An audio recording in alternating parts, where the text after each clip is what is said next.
Story 1. I caught my cheating wife in the act and left a shocking surprise that changed everything forever. 2 police officers wearing blue uniforms arrived at my garage in a patrol car. I secretly observed them from my spot beneath the lift. It was strange to see police officers so happy, but their expressions turned serious as they got closer. They confirmed my identity and shared unfortunate news about my wife. Something happened at our house and she was in the hospital, but they couldn't provide details. Trying to leave immediately, they intercepted me, seeking explanations. They inquired about my whereabouts for the last 3 hours. I assured them that I had been there all day and suggested asking my 2 mechanics for confirmation. Apologetically, I mentioned that I had sneaked out for 10 minutes around 11 a.m. to get coffee for all of us. While one of the policemen chatted with Mike and Pete, another took note of the coffee shop I had visited.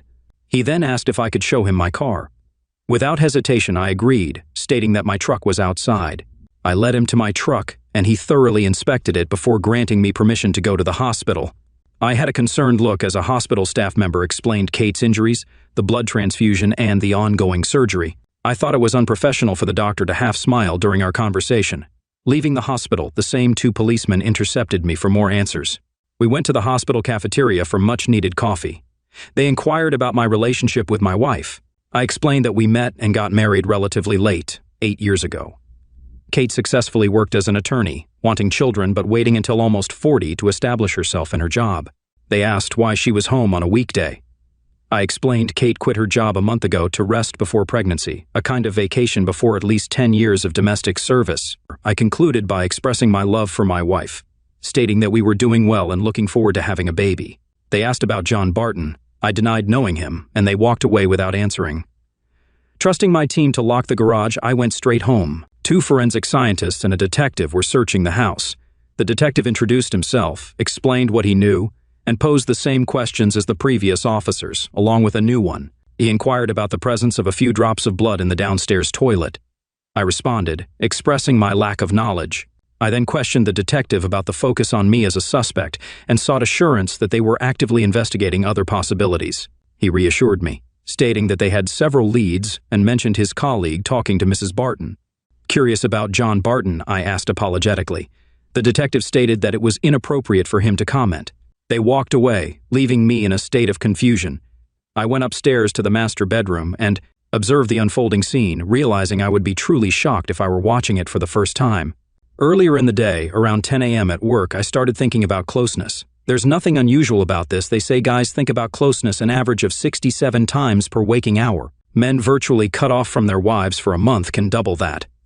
Since Kate left work, our 2 to 3 times a week had dropped to almost 0. Kate was either in a bad mood, bored and depressed, or too tired. Personally, I thought it was because her normal life was ending, and she was scared. Being a caring husband, I didn't want to pressure her. She'd come out of her fear at her own pace. I knew my life would change after having children, but I understood hers would be turned upside down. I kept daydreaming about our early years of marriage, where our bed life was anywhere, anytime, in any case. We made an effort to keep it fresh and new as long as our imaginations existed, and then slowly fell into the automatic mode that long-term partners often do. I snapped out of my daze, realizing I needed to act. Restore spontaneity. Head home now and be close with Kate until you're completely spent. Decision made, it was time to leave and go home. I informed Mick and Pete that I'd be away for a while. Pete asked if I could test drive the car he just serviced. Returning home, disappointment struck as I saw an unfamiliar car in the driveway. My friend's visit ruined my plans. Nevertheless, I decided to go in. Maybe my friend could be convinced to leave and salvage my plans without suspicion. I opened the front door and my hair stood on end. I knew my marriage was over. The unmistakable sounds of joyous affinity reverberated down the stairs. It was almost automatic for me to record a video whenever a client brought their car to the garage, a precaution against accusations of damage. Heart pounding, I ran up the steps, camera ready, and peeked through the bedroom door. Yes, it was Kate. And yes, it was some guy I didn't recognize happily on our bed. Suppressing the urge to react violently, I turned away. I can honestly say this was the most challenging thing I've ever done. My legs gave way, and I collapsed outside the door, completely devastated. Dimly aware that they were reaching their peaks nearby, I couldn't tell how long I stayed there. Gradually, it dawned on me that all sounds of their betrayal had stopped, replaced only by conversations. It was just as bad and still tore me to the core. Realizing I needed to think, I knew I had to get out of earshot. Reacting emotionally would at least land him in the hospital and me in prison. Quietly getting up, tiptoeing downstairs, I slumped on the sofa. Away from the sights, smells, and most sounds of betrayal, free from emotional distractions, I did what I knew best and devised a plan. Get him out of sight, confront him, throw him out the back door undressed and repeat the process with her. Without bruises and witnesses, I hoped to avoid a trial. Fortunately, I had the perfect shock weapon in my workshop. 2 years ago in the Army Reserve National Guard, my skills earned me the task of clearing trucks, where I found a small device that would now come in handy. Police call them stun grenades.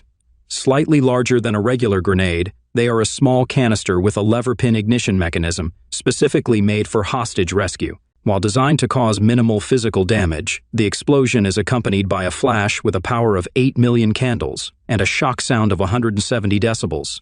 The flash alone can stun a person for at least 5 seconds. Fueled by my newfound hatred, my mind quickly formed the rest of the plan. To avoid damaging my house, I couldn't just throw a grenade on the floor.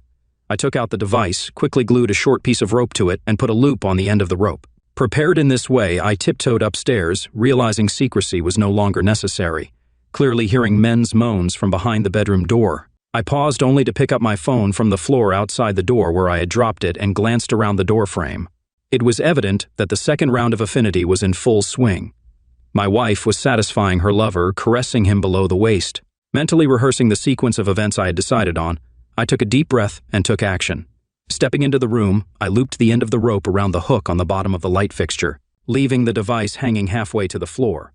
I pulled out the pin, put it in my pocket, and walked out the door, pressing my fingers tightly to my ears and closing my eyes.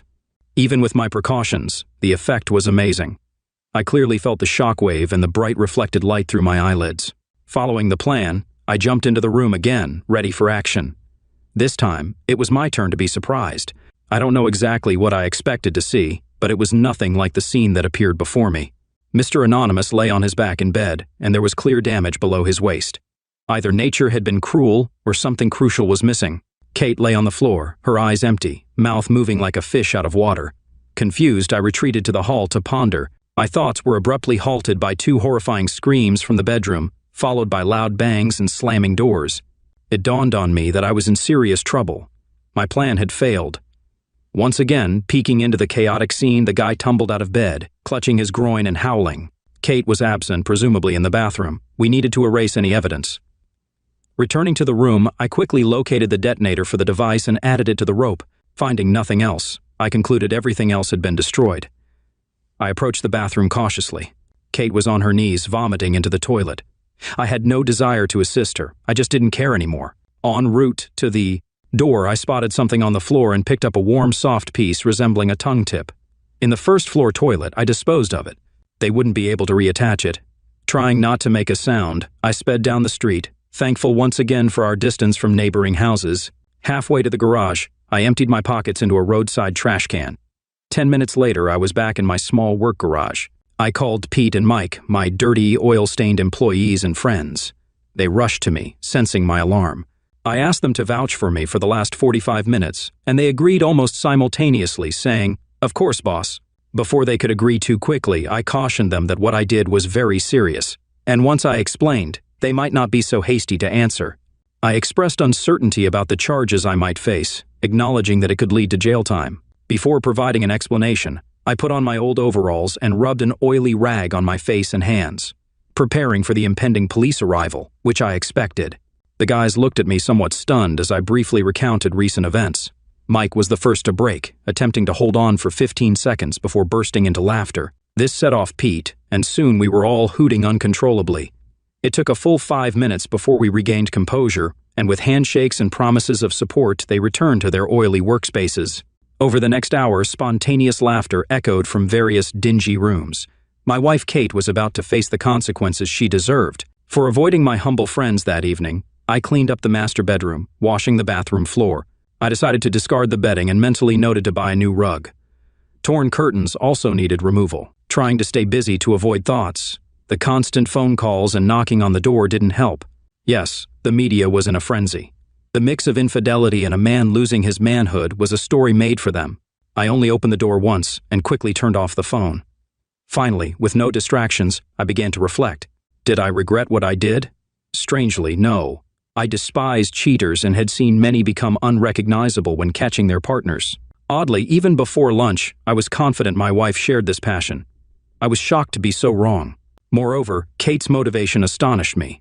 She appeared as devoted to me as I was to her, and our bed life had been fantastic, well, until recently. After hours of inner turmoil, I could only find one clue. I can still recall the uneasy feeling I had 2 months ago when Kate said she was retiring to enjoy her last days of freedom. I thought she'd work until at least the 7th month of pregnancy. Something about her wanting one last celebration before having kids seemed strange. My personal cell phone interrupted my thoughts. Not many people knew this number. Caller ID showed Kate's parents' number. They lived about 3 hours away in the same state. I answered, since I always got along well with them. After fewer pleasantries than usual, her mother got to the point. She asked me if I knew why journalists were besieging their house. Mentioning that they would have to find out someday, she couldn't bring herself to go into detail. She then inquired if I had watched the local news that evening, maybe the main news, mentioning a story about a cheater who bit off her lover's dignity. I always liked her mom's colorful language and her views on life. But it didn't make our conversation easy. Yes, Mom. Look, there's no easy way to say this, so I'll get straight to it. The woman's name is Kate. Luckily, my confusion was interrupted by a scream, followed by a beep when I pressed the end call button on my phone. I noticed a warning on the screen. This reminded me that I wrote down the end of my marriage just 8 hours ago. I had vague memories of leaving my phone recording outside my bedroom door. I knew that if I never knew or believed the reason why Kate did what she did, I would never be able to trust any woman again. There was a good chance that I would die a lonely misogynist, doomed to a life of uselessness. With desperate hope, I started playing the video. I already knew what it was showing. The pain was too fresh to relive the scene. I opened my eyes just as I put the phone on the floor. Without a visual representation, just a view of the hall ceiling, I had to imagine Mr. and Mrs. Infidelity lying side by side on the bed. I couldn't hear the sound clearly, so I downloaded the file to my computer and ran it through an amplifier. This is an important part of their conversation. Kate, it was fantastic. The past week has been great. Actually, does this really have to end today? My offer still stands. Just give me your word, and I will divorce Sarah and marry you. Well, yes, it looks like it will work.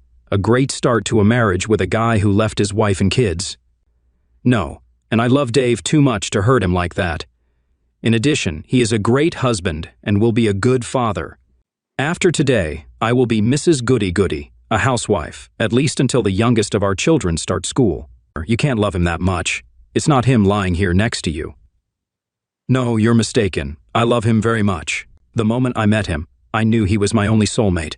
I will never meet another. I am happy that I have such a good man who spoils me and will nurse me when I get a big belly from his 2 or 3 babies. No, I want nothing more than to die in his arms, surrounded by our grandchildren. Well, that was a great speech, but it begs the obvious question, why are you with me now? At least Kate had the humanity to think about it. There was silence for a good half a minute. I guess she just missed the past. She didn't get married until she was 31 and was a bit of a wild girl. She missed just walking into a bar and getting attention from all kinds of guys, the thrill of leading a guy forward and then impulsively deciding whether he gets what he wants or not. Lately, Dave has been deer hunting with his buddies every other weekend. 3 weekends ago, she decided to take a trip down memory lane and check out a bar. This resulted in one night that was okay but unsatisfying. Then last Saturday, she happened to walk into the bar I was at, and here we are. God, she's so cold. Kate, just consider this the last hoeing anyway. What is she complaining about? Come here. I turned off the sound. At least now I knew that I was a good lover and husband. The problem wasn't me. The following days passed in complete disappointment. 2 days later, the reporters demobilized and left my quiet street. The hospital administrator called me and said that Kate would like some pajamas. I missed this one. She will have to put up with these humiliating hospital gowns. 2 days later, her father called me. He apologized for his daughter's behavior and expressed hope that I would keep in touch with him. To try to sweeten the deal, he reminded me that he has another daughter, and she was recently divorced. Sorry, Dad, it's just too weird. 4 days after this event, he was shown on the news again. Mr. Not-So-Big-Deal had been released from the hospital. Journalists dug up something and exposed him as a serial cheater, so it was with some pleasure that they announced that although the surgeons had succeeded in sewing his manhood back together, it was very unlikely that it would achieve any of its intended functions. At the end of that week, I received an unexpected visitor. Mrs. Barton, or Sarah, as she insisted I call her, was a pretty lady with sad eyes. She told me that she had heard rumors that I might have some evidence that could help her in her divorce case. I explained that maybe it was true, but I couldn't admit it without exposing myself. She understood everything and was very apologetic for asking. I told her that I thought there was such an abundance of circumstantial evidence that she wouldn't need what I had.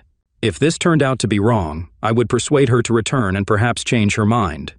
There was such sadness in her that I felt sorry for her. Pulling out the video file, I played her only the aftermath of the big explosion. The shock of her husband's screams made her cower at first, but she soon pulled herself together. Suffice it to say that she was not very sad when she left. Being the helpful guy that I am, I invited her to come pick me up when the sadness returned. Oh yeah, that wasn't the last time I saw Sarah Barton. The last visitor I received was probably the strangest. On Saturday, I answered the door to the detective I had spoken to at the house on the day of the big event. The suit disappeared, leaving only jeans and a shirt. "Hey son, no, I won't come in. I just wanted to say that if there was insufficient evidence, I recommended that the case be closed." Hearing my gratitude, he turned to leave but stopped and looked back. "Listen, at the end of the year I will retire. If I come back after this, will you tell me how you did it?" I just smiled and wished him a good day. Kate's letter arrived the following Tuesday. "My dear Dave, I can't express how ashamed and sorry I am that I did this to you. I understand perfectly why you couldn't bring yourself to visit me, and I forgive you unconditionally. I never thought about the full extent of the possible consequences of my actions. I, of course, did not imagine that my parents would actually disown me. I know that I have lost your love, trust, and respect forever, which hurts me more than I can describe. I will understand if you never want to talk to me again, but it may help your recovery if you allow me to explain why I did what I did. Just be sure that it's all my fault. Doctors say that I won't be able to speak normally for a long time, if at all. They think I swallowed the tip of my tongue when I bit it off. They tell me about some experimental stretching technique that can restore some function. I hope this works, and I can at least get back to my career as a distraction from the dull, loveless, childless future I'm currently facing. Ask anything you want in a divorce, and I will sign it. If you could find it in your heart to keep me on your health insurance for the near future, I would be forever grateful. Farewell, my love. I wish you nothing but happiness in the future. I hope I haven't completely ruined your life. Your Kate, aka your cheating wife." The letter touched me so much that I immediately reversed my previous decision and sent her pajamas to the hospital. Now, where are Mick and Pete's phone numbers? Do I owe them a beer keg? Story 2. I ghosted my cheating wife after hearing she called me a loser and had fun with a man I knew well. I'm a 57-year-old man, and I've been married to the woman who was the love of my life for 26 years. Let's call her Lucy. We were college friends, and we knew each other for a decade before getting married.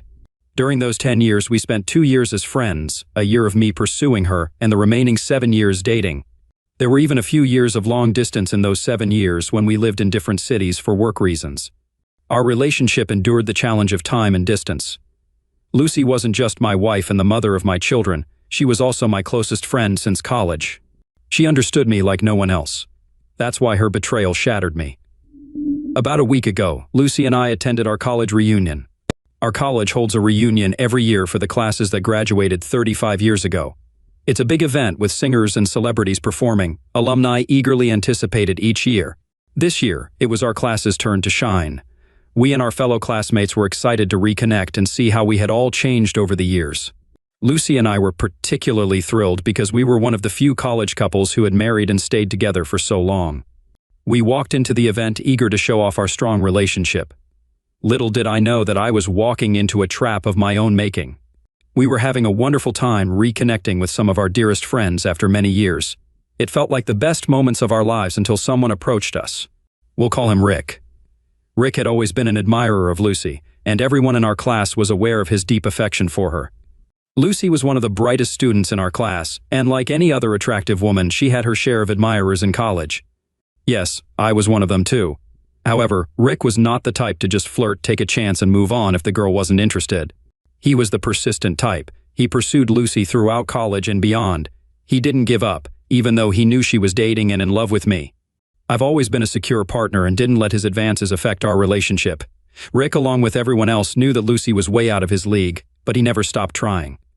I remember when Rick found out that Lucy had married me. He actually texted me and claimed that Lucy had made a mistake. He went on to say that he hoped I would care for her as much as he would have.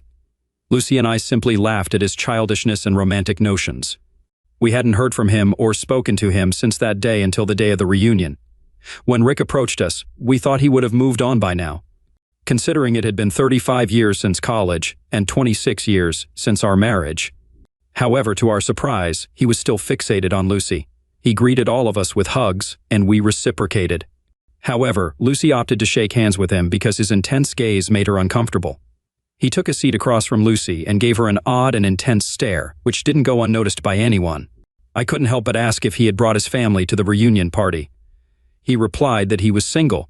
He mentioned that he had been briefly married in his 42nds but had gotten divorced. I expressed my sympathy, saying, "I'm sorry to hear that," to which he responded dramatically, "Well, yes, you should be sorry.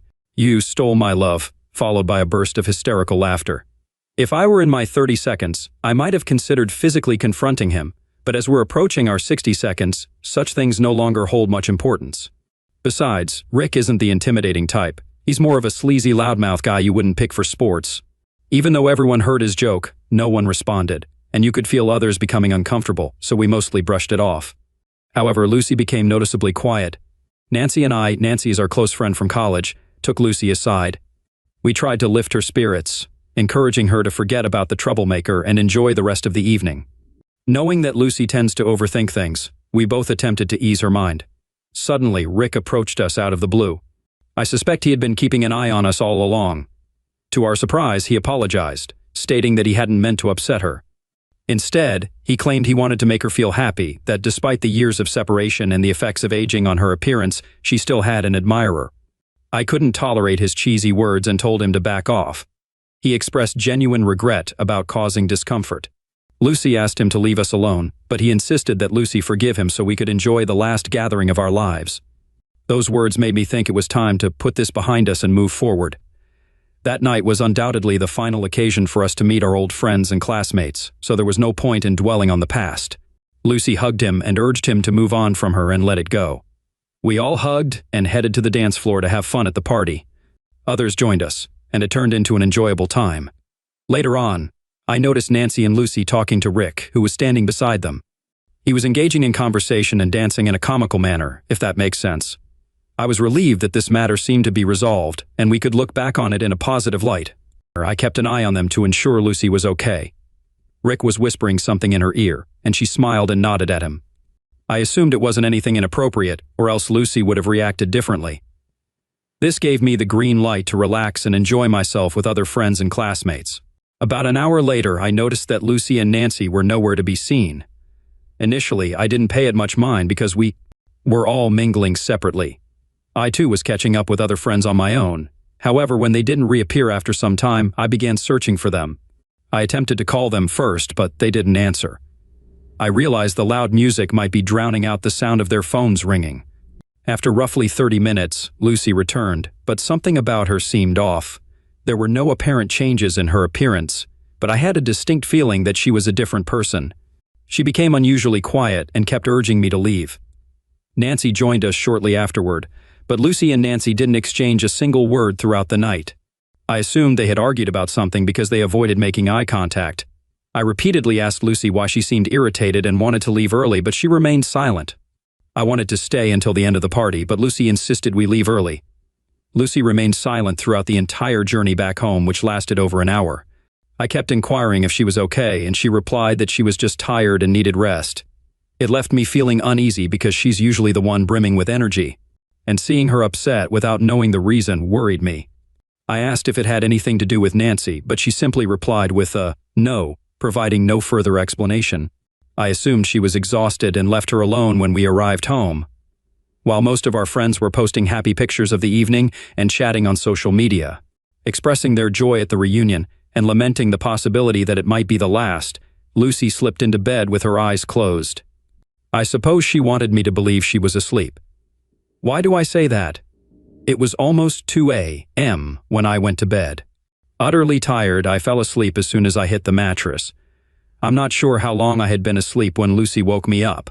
She was in tears, resting her head on my chest. I held her close and asked if she was feeling emotional about reuniting with her old friends, but she didn't respond. She simply continued crying. I held her tightly to show my support, as that was the least I could do since she wasn't sharing what was troubling her.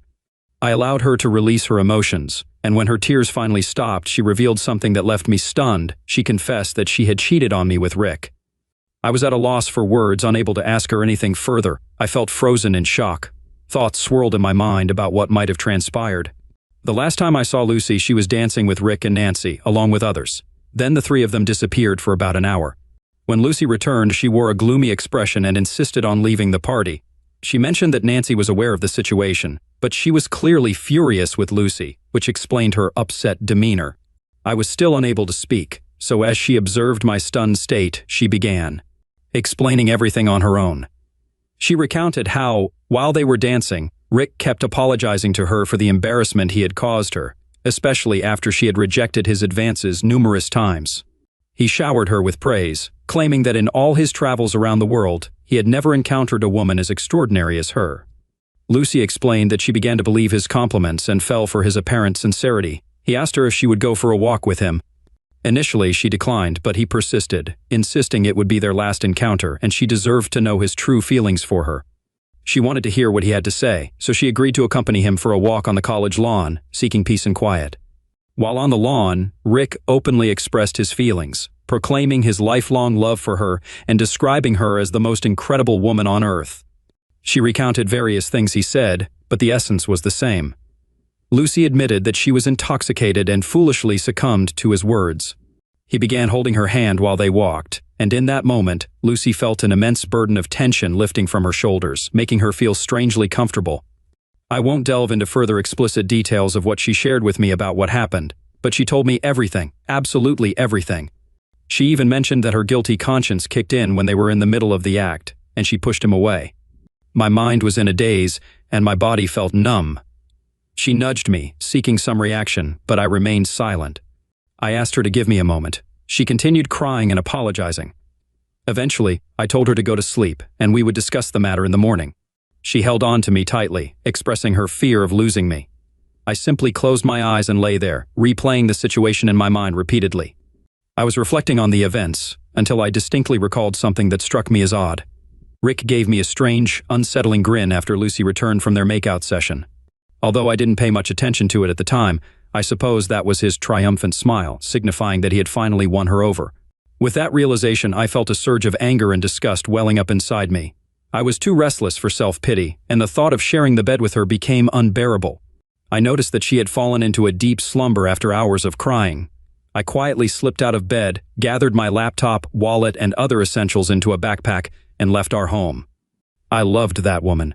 We had been married for 26 years, and I couldn't fathom a life without her. We had a family and children, but I couldn't stay. I knew her well, and if I had stayed until morning, she would have likely persuaded me against separation. So, I checked into a hotel and blocked her number along with all her social media accounts. It was already sunrise by the time I managed to fall asleep. Around 8 or 9 a.m., my phone started ringing incessantly with calls from my children. Lucy and I have 2 kids, a 24-year-old son and a 21-year-old daughter. Both of them are in college and live on the same campus. Now, after reading numerous stories, I realize I made a hasty decision to ghost Lucy that very night. I should have planned more carefully for my next steps to maintain control of the situation. I've come across stories where people pretended to act normally with their cheating partner while secretly plotting revenge and, eventually, exposing the affair. However, in my case, I couldn't have acted normally with Lucy after what she had done. She was not only my spouse but also my closest friend, my better half in every sense. Even if I had attempted to deceive her, she would have seen through it immediately, and I couldn't bear to pretend in front of her. The idea of Lucy cheating on me was the last thing I ever expected, so I had never devised a plan for how to handle such a situation. So when my children called me, I had no strategy for what to say, but I needed to speak to one of them before they went to the police to report me missing. I chose to call my son, who is typically more composed and mature than my daughter. I informed him that there was no gentle way to break the news other than to tell him that his mother had cheated on me the previous night, with her former lover or admirer, stalker, or whatever you want to call him. I explained that I needed some time to process everything. He was taken aback to hear that his own mother had committed such an act. Additionally, he knew that we had a strong, loving family, and we had always maintained a great relationship. Now, she had shattered that image. My children, as well as our relatives and friends, had always admired our close-knit, resilient, and proud family unit. He couldn't fathom the idea that his mother could do such a thing and kept insisting that there must be some misunderstanding. He repeatedly asked for the details and wanted everything explained in chronological order. However, I knew that going over all the details would shatter his spirit before he even had a chance to start his life. I expressed my wish that it were just a joke, but Mom had confessed her infidelity to me. He's 24 and has already experienced heartbreak, but I understand that this situation is taking a toll on him in a different way. I asked him to promise not to disclose this to anyone until I did. I sent a text to my daughter, explaining that I was stressed about work-related issues and would be out of town for some time, which put an end to the phone calls. So, the situation was as follows. While my daughter believed I was away on business, both my son and Lucy knew that I had separated from her. Over the next few days, I spent time online searching for the best lawyers and seeking a solution to my problem. That's when I came across one of these online communities where many men had experienced a similar fate to mine. I read about how they had planned their revenge and taken action against their cheating partners, including their anger towards the affair partner. I understand their feelings, I truly do. But seeking revenge on Lucy is the last thing I would consider in life. I still love her deeply, and I would be lying if I said I could destroy her life in such a way. I don't want to, but I also cannot be with her again. Reconciliation is not an option for me. I'm unsure how I'll navigate this situation, or if I'll ever recover from it. I have numerous responsibilities to handle: my work, my children, my assets, and more. I've scheduled an appointment with a lawyer for tomorrow, and I'll see what advice they have to offer. I'll provide an update as soon as I make progress. Hey everyone, thank you for all the support. While reading your comments, I realized that I missed sharing some important information. Both Lucy and I were management consultants, but in our late 42s, we both left our full-time jobs. Lucy pursued her long-standing passion for writing, and I became a business consultant for startups. As a self-employed individual, I don't have a fixed workplace. One of you mentioned concerns about Lucy potentially showing up at my workplace. Since I occasionally work from home or visit clients' offices, I consult for multiple clients simultaneously. So far, Lucy hasn't been able to locate me. As I mentioned earlier, I'm approaching 60, and we've been planning our retirement for a long time. We've been saving up to purchase a beach house in the countryside for our retirement years, with plans to buy it next year. We've even identified some properties and have been in discussions with property owners. Fortunately, we haven't made the purchase yet, otherwise, it would have presented a different set of challenges. Lucy has been trying to contact me ever since I ghosted her. I met with the lawyer the day after my initial post, and he advised me to inform the children about the separation, given that they are adults. We also discussed the division of property, and I've decided to split it evenly between Lucy and myself. No, my retaliation wouldn't involve depriving Lucy of her wealth. She's entitled to half of our assets, and she's earned it. She's also entitled to the separation, which she too has earned. I understand her very well. She might be willing to relinquish her claim to the wealth to reconcile and keep our family together. While the divorce paperwork was being prepared, I met with my children. I asked my son to discreetly bring his sister to a restaurant without revealing that I would be there. He agreed. My daughter's reaction was intense. The moment she saw me, she bombarded me with questions. One of her questions was whether I was cheating on Mom, as she knew I had cut off contact with her. She was visibly upset, which pained me, but I had to remain strong for them and for what I was about to disclose. I calmed her down and reassured her that I wasn't involved with anyone else. Then, gradually, I disclosed the truth to them. Although my son was aware of it, he didn't know about my next steps. My daughter was devastated to learn that her mom had cheated on me. She had been living with Lucy for the past 15 days since I left the house. She hugged me and apologized for being angry with me. They both inquired if I could consider giving our marriage another chance, but I made it clear that I was pursuing a divorce. They both broke down emotionally. Witnessing their tears was heart-wrenching, but they understood my pain. They pledged to support me through this challenging period. I assured them that I was separating from their mom, not from them. Of course, my daughter informed me that Mom, Lucy, had not been eating or sleeping properly. She's been oscillating between crying and nervously pacing while trying to reach me endlessly. She even drove to several of my clients' offices to inquire about my whereabouts, but they all informed her that I hadn't visited their offices for 2 weeks. When our daughter asked her if something had happened between us, since it was the first time I had acted this way, Lucy didn't respond to her question. Instead, she continued to cry and moan while locking herself in her room. I requested my daughter to remain at home with her mom until our divorce is finalized. I can see their sorrow gradually transforming into anger when we discuss their mom. I can tell that they feel let down by her as well. I understand it. They've also suffered a loss. Our family is shattered, and there's one person responsible for it. However, I don't want or need them to harbor hatred towards their mother, so I insist that they offer her support.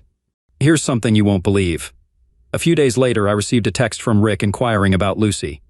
He mentioned that if I was planning to divorce her after learning about her infidelity, he was willing to take her.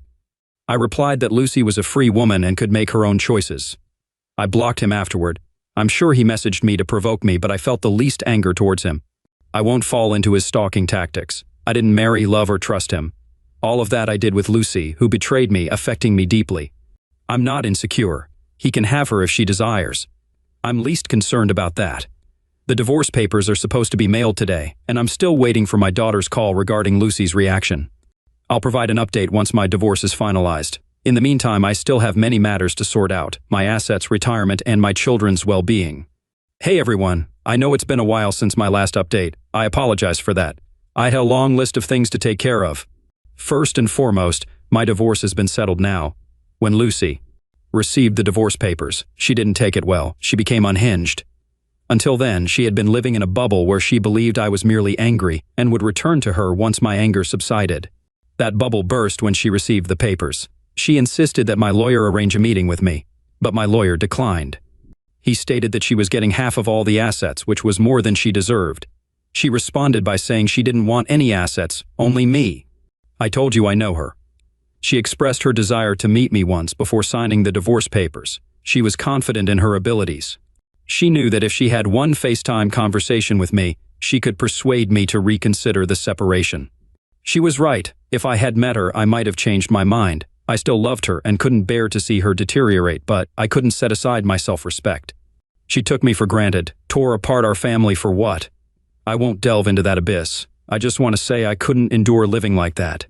My daughter wanted to meet with me urgently. She informed me that her mom's condition had worsened to the point where she had to be hospitalized. Lucy had fallen into a deep depression and was refusing any medication or supplements for her well-being. She had been admitted to the hospital and placed on a liquid diet because she had stopped eating altogether. I understand that many of you might perceive me as heartless and self-centered at this juncture, questioning whether I ever truly loved Lucy due to my apparent indifference to her declining health. My response is simple. Have you ever experienced betrayal? If not, you cannot fathom the pain I'm going through. To say that I loved and cherished my wife would be an understatement. I practically idolized her. I was her staunchest supporter and fan, and we've been together for almost 3 decades. She's the mother of my children. Rick was partially right. Finding a woman like Lucy is exceptionally challenging. She possesses intelligence, talent, empathy, and all the qualities one desires in a partner. Therefore, I made sure to treat her accordingly. But what did she do in return? She struck me at my most vulnerable point. I never imagined in my wildest dreams that she would betray me, let alone with Rick. A few days after Lucy received the divorce papers, Nancy reached out to me. She asked about my well-being and inquired about Lucy. I informed her that we were going through a separation. She didn't appear surprised and mentioned that she knew the reason. Later, she called me. During our conversation, Nancy asked how I had discovered the affair. I explained that Lucy had confessed to it. She expressed her regrets and revealed that she had tried to warn Lucy about Rick. Nancy had advised her not to go out with him, but Lucy had ignored her counsel. Nancy disclosed something that reinforced my confidence in my decision. Her account of the incident had a slight variation from what Lucy had told me. According to Nancy, she and Lucy were happily dancing when Rick joined them and began making advances toward Lucy. He whispered in her ear, which Lucy claimed was an apology from Rick. Nancy was uncomfortable with Rick's advances and attempted to intervene, but she noticed that Lucy suddenly seemed to enjoy his company. When Rick proposed going for a walk, Lucy looked to Nancy for guidance. Nancy strongly opposed the idea, as everyone knew how unsettling Rick could be. However, after some time, Lucy excused herself and went for a walk with Rick. Nancy wasn't too bothered by this because Lucy had also expressed interest in going with him. Nancy was having a good time with other friends when she realized Lucy hadn't returned. Concerned for Lucy's safety, she went out to search for them. Can you believe where she found them? In the changing room of the college swimming pool. But where did Lucy claim they were? Out on the lawn. Nancy revealed that she caught them in the act, and they only stopped when Lucy spotted Nancy approaching them. So it wasn't Lucy's guilty conscience that halted things. It was Nancy who interrupted them. Up until this point, I still held some pride in Lucy for owning up to her mistakes and confessing them to me promptly. It gave me a sense of closure despite her devastating betrayal. I believed her story that she got carried away because of alcohol and her conscience stopped her. However, it became clear that Lucy didn't cheat because she was drunk. She did it because she wanted to. The college swimming pool was at least a 15-minute walk from where we were, and the changing rooms were deep inside the facility. You don't just end up there accidentally. It was a deliberate choice on her part. After sharing her side of the story, Nancy asked if I could see myself giving Lucy another chance to rebuild our relationship, since Lucy had confessed and been completely honest about her mistakes. The thing is, Nancy didn't know that Lucy's version of the confession was different, and I didn't clarify or respond to her question. Despite Lucy's miserable condition, she had lied to me, and that's when I lost all respect for her. Meanwhile, my children informed me that Lucy's condition was deteriorating, and she was on the brink of self-harm. Upon hearing this, I called Nancy and explained our previous conversation where I had been told a different story by Lucy. I asked Nancy to visit Lucy and have an open conversation with her. Lucy had been keeping her secret locked up, causing her immense suffering. I also instructed Nancy to inform Lucy that I was now aware of the actual truth of that night and had no intention of forgiving her or taking her back. It was in Lucy's best interest to prioritize her health, because I knew she was intentionally harming herself in hopes of reconciliation. After all, I know her, don't I? Nancy paid Lucy a visit and provided me with an update. While Lucy has not fully recovered from her weakness and depression, my daughter mentioned that she's doing considerably better. Additionally, Lucy has gone ahead and signed the divorce papers, which was a significant relief for me. My plan is to wrap up my pending work and embark on a solo journey. I've decided to abandon my previous idea of settling down in one place because that would drive me insane. I acknowledge that I haven't handled the situation as perfectly as some folks in this community who faced similar circumstances, but I've done the best I could. Let's wait and see what the future holds. I'll keep all of you updated. Hello everyone, I hope you're all doing well. It's been a year since my last update. I wish I could say time has flown by, but it hasn't felt that way for me. I spent a few months in a motel and later rented a condo for a few more months until my divorce was finalized. As for my work, as I had planned, I gradually transitioned to clients with whom I could work remotely 100%. Regarding the money that Lucy and I had saved for our retirement home, she received 50% of it, and I distributed the remaining 50%, which was my share, evenly between my 2 adult children. I don't have a need for it, and they are responsible enough to put that money to good use. As for Lucy, she is still undergoing therapy. Nancy maintains regular contact with Lucy and occasionally checks in on me. She shared something surprising about Lucy that I never expected. Keep in mind that this information comes from Nancy, who is still supportive of Lucy, so take it with a grain of salt, but she has no reason to deceive me. Here's the revelation. Brace yourself. Despite my repeated claims that I know Lucy well, even after her infidelity, hearing this made me question whether I ever truly knew her. I always considered Lucy a strong woman with a resilient mind, but it seems that loneliness took a toll on her. Lucy began chatting with Rick, and he reciprocated by expressing his love for her until he learned about our divorce. Strangely, as soon as he found out, he started acting strangely and essentially ghosted her. Lucy was heartbroken to discover that Rick stopped communicating with her after she informed him about the divorce. She reminded him of his claims of love and desire to be with her despite everything. It turned out that he was merely flirting with Lucy for a casual physical relationship, which he got. He stated that he couldn't commit to a marriage or any emotional relationship with Lucy because she's such a strong-willed woman. For those who know Lucy, it's nearly unbelievable that she pleaded with Rick for a relationship. She couldn't have stooped lower because everyone knew Rick to be unsavory. Rick revealed his true intentions by admitting that he was only interested in a physical relationship, while Lucy sought emotional support, not just physical intimacy. He mentioned having a live-in partner and being content with that arrangement. It appears that all of his love and admiration were insincere. When Lucy and Rick had a disagreement, he concluded it with a hurtful remark. He indirectly taunted Lucy by suggesting that he had succeeded in deceiving her. He claimed that he thought Lucy was intelligent, yet he managed to trick her, implying that he was the cleverer of the two.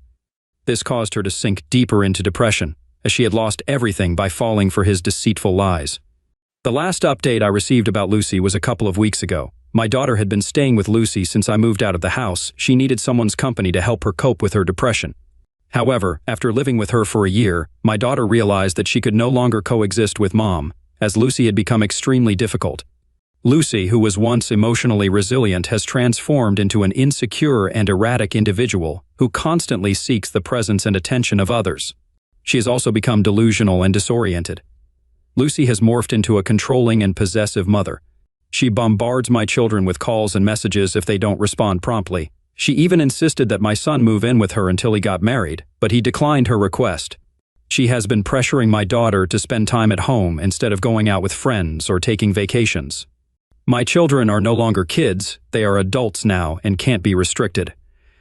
Whenever my daughter tried to address Lucy's intrusive behavior, Lucy would break down and express her fear of losing them, especially after losing me. My children reassured her that they had no intention of abandoning her and were doing their best to help her cope with her depression. However, they warned her that if she continued to be so controlling, they might have to reconsider. This led to heated arguments, with the children accusing her of not supporting them during her most challenging times. This behavior is unfamiliar to me, and my children are equally perplexed by it. Ultimately, they had to confront her, explaining that it was her actions that had disrupted our once happy and loving family. What was once a harmonious and safe family environment is now fractured and distorted. It was difficult for her to accept that her own children held her responsible for everything. My daughter moved out of the house 2 weeks ago. She informed me that she had tried her best to assist Lucy, but she couldn't put her life on hold to care for her. I believe my daughter's decision was reasonable. She needs to move forward with her life, and Lucy needs to regain control of her own life. While some might take satisfaction in seeing their cheating ex-wife in misery in their 20 seconds or 30 seconds, I couldn't find happiness in this situation. I felt genuinely sorry for her condition. Her poor choices have condemned her to a lifetime of suffering. I hope she can rediscover her former self, a confident, strong woman who doesn't need to rely on people like Rick for emotional support. As for my own journey, I've spent the past year living in 4 different countries, exploring local cultures, savoring diverse cuisines, and immersing myself in entirely new lifestyles has been a great experience. Initially, I was disappointed that my retirement plans had to take a different path. I had always envisioned spending my golden years in peaceful harmony with Lucy. However, now I find satisfaction in having embraced various cultures and lifestyles. I've had the privilege of meeting incredible people in different corners of the world. To clarify, I haven't entered into any new relationships, nor am I actively seeking one at the moment. I'll remain open to whatever the future has in store for me, and I'll keep you updated if anything significant unfolds. Hello everyone, I apologize for not providing updates over the past few years. The truth is, not much noteworthy has occurred in the last 2.5 years except for my extensive travels to more than a dozen countries and my renewed passion for painting. Initially, I initiated this thread to share my story about my cheating wife, and there didn't seem to be a point in updating it with my travel experiences, so I refrained from doing so. However, there has been an event that prompted me to write this update. Last month, after 4 years, I had the opportunity to meet Lucy again. This reunion was due to my son's upcoming wedding. Yes, my son has found the love of his life and decided to tie the knot. He called me 2 months prior to the wedding and expressed his desire for Lucy and me to meet the girl's parents. Initially, I was hesitant and suggested that I could meet them directly at the wedding. However, I realized that it wasn't about me, it was about fulfilling my responsibilities as a father. The girl's parents graciously hosted a dinner for us a week before the wedding. Although I hadn't confirmed my attendance, I decided to join at the last moment. It was somewhat challenging to see Lucy in this context, as I would have preferred to have one of us attend. Nevertheless, I understood that I needed to be there for my son. Upon my arrival, Lucy seemed surprised. She appeared different, and her eyes conveyed that she had undergone some changes. She greeted me with a polite smile, but I could sense that she was feeling tense. Throughout the years, she had always maintained her long, thick hair, even as we grew older, but it seemed she had aged more than expected during those 4 years. Interestingly, they seated us next to each other at the table, making me suspect that our son hadn't informed them that this would be our first encounter in years. It's worth noting that this situation posed no issue. In front of others, she remained silent, but as soon as we had a chance to talk privately, she commented that I appeared healthier and happier. I acknowledged it, attributing it to cutting off all the toxicity from my life. This caught her off guard momentarily, and she glanced around to ensure no one overheard us. She inquired if I was in a relationship, but I evaded the question, stating that my relationship status shouldn't concern her. During our conversation, I barely made eye contact with her, focusing my attention on everyone else primarily. After the dinner, when it was time to leave, I bid everyone good night with hugs, but I simply nodded my farewell to Lucy, telling her to take care. I suppose she didn't anticipate that, as she also stood up when I was saying my goodbyes to everyone. It happened quickly, so I don't think it was too awkward for the others. Surprisingly, my interaction with Lucy was quite uneventful. She seemed either intimidated by me or too anxious to engage in more open conversation. Whether she was overthinking or not, I didn't dwell on it much. After leaving the gathering and stepping outside, my son accompanied me and offered for me to spend the next few days with him, but I declined, assuring him I would call. I then drove to my hotel. By the way, I don't have a permanent residence. I'm mostly out of town, and when I'm in town I stay in a motel. Transitioning into a nomadic lifestyle after being a family man for 26 years was challenging, but I've grown accustomed to this adventurous life, and I'm thoroughly enjoying it. Aside from my family situation, I have another update. I now have a companion. Yes, during my visit to Tokyo 2 years ago, I met Ashleen, who is 52 years old. She had recently come out of an abusive relationship and was savoring her first solo trip. We connected while hiking up a mountain. We became friends because neither of us was seeking a romantic relationship at the time. After our time in Tokyo, I was about to head to South Korea while she was heading to Thailand. We stayed in touch for the next 6 months and eventually decided to plan our trips together. For the past year and a half, we have been traveling together to over 8 countries. We became travel companions and didn't rush into anything physical or emotional during the initial 2 months of our travels. We both took our time getting to know each other better, and we were clear from the start that we didn't want to get married. For now, we want to relish the experience of traveling and exploring different places. My children were aware of Ashleen, but they chose not to disclose this to Lucy, fearing it might trigger her depression again. After arriving at the hotel, I called my son to explain why I declined his invitation to stay with him. I informed him that Ashleen had accompanied me to town, and I couldn't leave her alone. I expressed my desire for Ashleen to attend the wedding. He was excited but also apprehensive about Lucy's reaction. I emphasized that Ashleen should be at the wedding because she's my partner and should meet her family.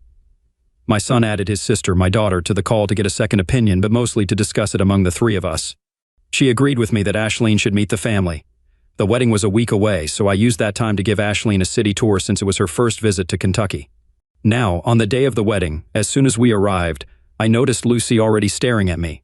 She was visibly upset when she saw me holding hands with Ashleen at the wedding venue. I had already warned Ashleen about the possibility of Lucy's unpleasant behavior, but she assured me she could handle the situation. This was the first time I witnessed how controlling Lucy had become since our separation. She rushed toward us and grabbed my wrist, attempting to pull me aside. I firmly told her that I didn't want a private conversation with her. She questioned if Ashleen was my girlfriend or if I planned to marry her. I replied that it shouldn't concern her and asked her to leave us alone because the guests were arriving, and some were noticing Lucy's tears and anger. She insisted that she didn't care about anyone else and needed to resolve this matter one way or another. My daughter intervened and tried to calm her mom down, but Lucy refused to go with her. We pointed out that she was disrupting the wedding. She responded loudly that she didn't care. At this point, my usually gentle daughter turned into a force to be reckoned with. She didn't just lose her temper, she gave Lucy a stern talking to that I never expected from our daughter. In a hushed yet commanding tone, she told her mom, "Yes, Mom, you were supposed to walk into the wedding on Dad's arm and be with Dad, but you chose to be with some random guy. So either accept it and move on right now, or I'm going to make sure you're kicked out of the wedding before it even begins." I almost wanted to intervene, as it's natural for a parent to do so when they see their child in distress, but my daughter was tougher than I could ever be when it came to her mom. As she pointed her finger at Lucy and meant every word, I felt the tension in Lucy's grip on my wrist release. I saw Lucy's face quiver as she let go of me, and she stared at me for 3 seconds. During that time, her expression shifted from anger to betrayal to sadness. She didn't say a word, but her face revealed a whirlwind of emotions. After this, Lucy walked away. Needless to say, she didn't introduce herself to Ashleen. On a positive note, my daughter apologized to Ashleen, who then hugged us. I reassured her that there was no need to apologize. My daughter is strong, and I'm proud of her. I could see that my daughter was emotional when she said, "It's on her, Dad. We've suffered enough. She needs to move on or leave you alone."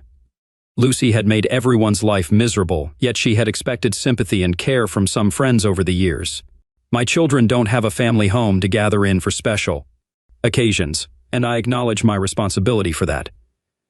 During the rest of the wedding, Lucy grew increasingly upset that our children were supportive of me. She either stood in a corner or appeared more excluded than a mother of the groom should be. She didn't even join us for the family photo. Nancy called me a few days ago and mentioned that Lucy had taken this as a blow to her ego, seeing me move on in life so quickly while she remained single. I told Nancy that my children and I are done with Lucy's drama, and she's on her own. She can do as she pleases. I just want to enjoy the remaining years of my life in peace. I'm considering staying closer to my kids and providing them with a family home to gather peacefully. Even though they're grown up, this wedding made me realize that a new stage of life is approaching, and I might become a grandparent. However, I won't be sharing that with Lucy, and I'm perfectly fine with that. We'll see if Ashleen is willing when the time comes. I want to express my gratitude for the advice and the genuine experiences shared by some of you. I wish you all to remain loyal and true to your spouses. If not for yourselves or your partners, do it for your children. Life is good, and there's always more to enjoy. Take care. Story 3. I despised the regular gatherings at the county club every few weeks. It felt like there were countless excuses for hosting some frivolous party where a bunch of wealthy individuals could indulge in their egos. While my wife Sandra eagerly anticipated these events, unfortunately, over the past year or so, her drinking had escalated, leading to moments where she embarrassed herself or me. Sandra and I had been married for 24 years and had 3 college-age children. We first met while I was pursuing my MBA, and we hit it off immediately. Our relationship began to cool off about a decade ago, and I assumed it was a natural progression. Although I wished for more affection and closeness, I hesitated to push the issue and resigned myself to the idea that our future together might lack romance. Despite this, I had a fulfilling career and earned a substantial income that comfortably supported our family, even with the financial strain of putting our kids through college. Sandra didn't work, preferring to focus on community service and social engagements. Her lifestyle was sustained by my income, which necessitated financial stability. Despite her dedication to upkeep, I noticed she maintained her appearance well, likely due to frequent trips to the spa and salon.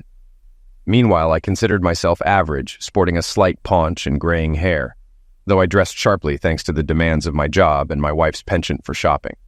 I excelled at my job, but deep down I wasn't content. I yearned for something different, something fulfilling that didn't hinge on its paycheck. Additionally, I craved a change of scenery.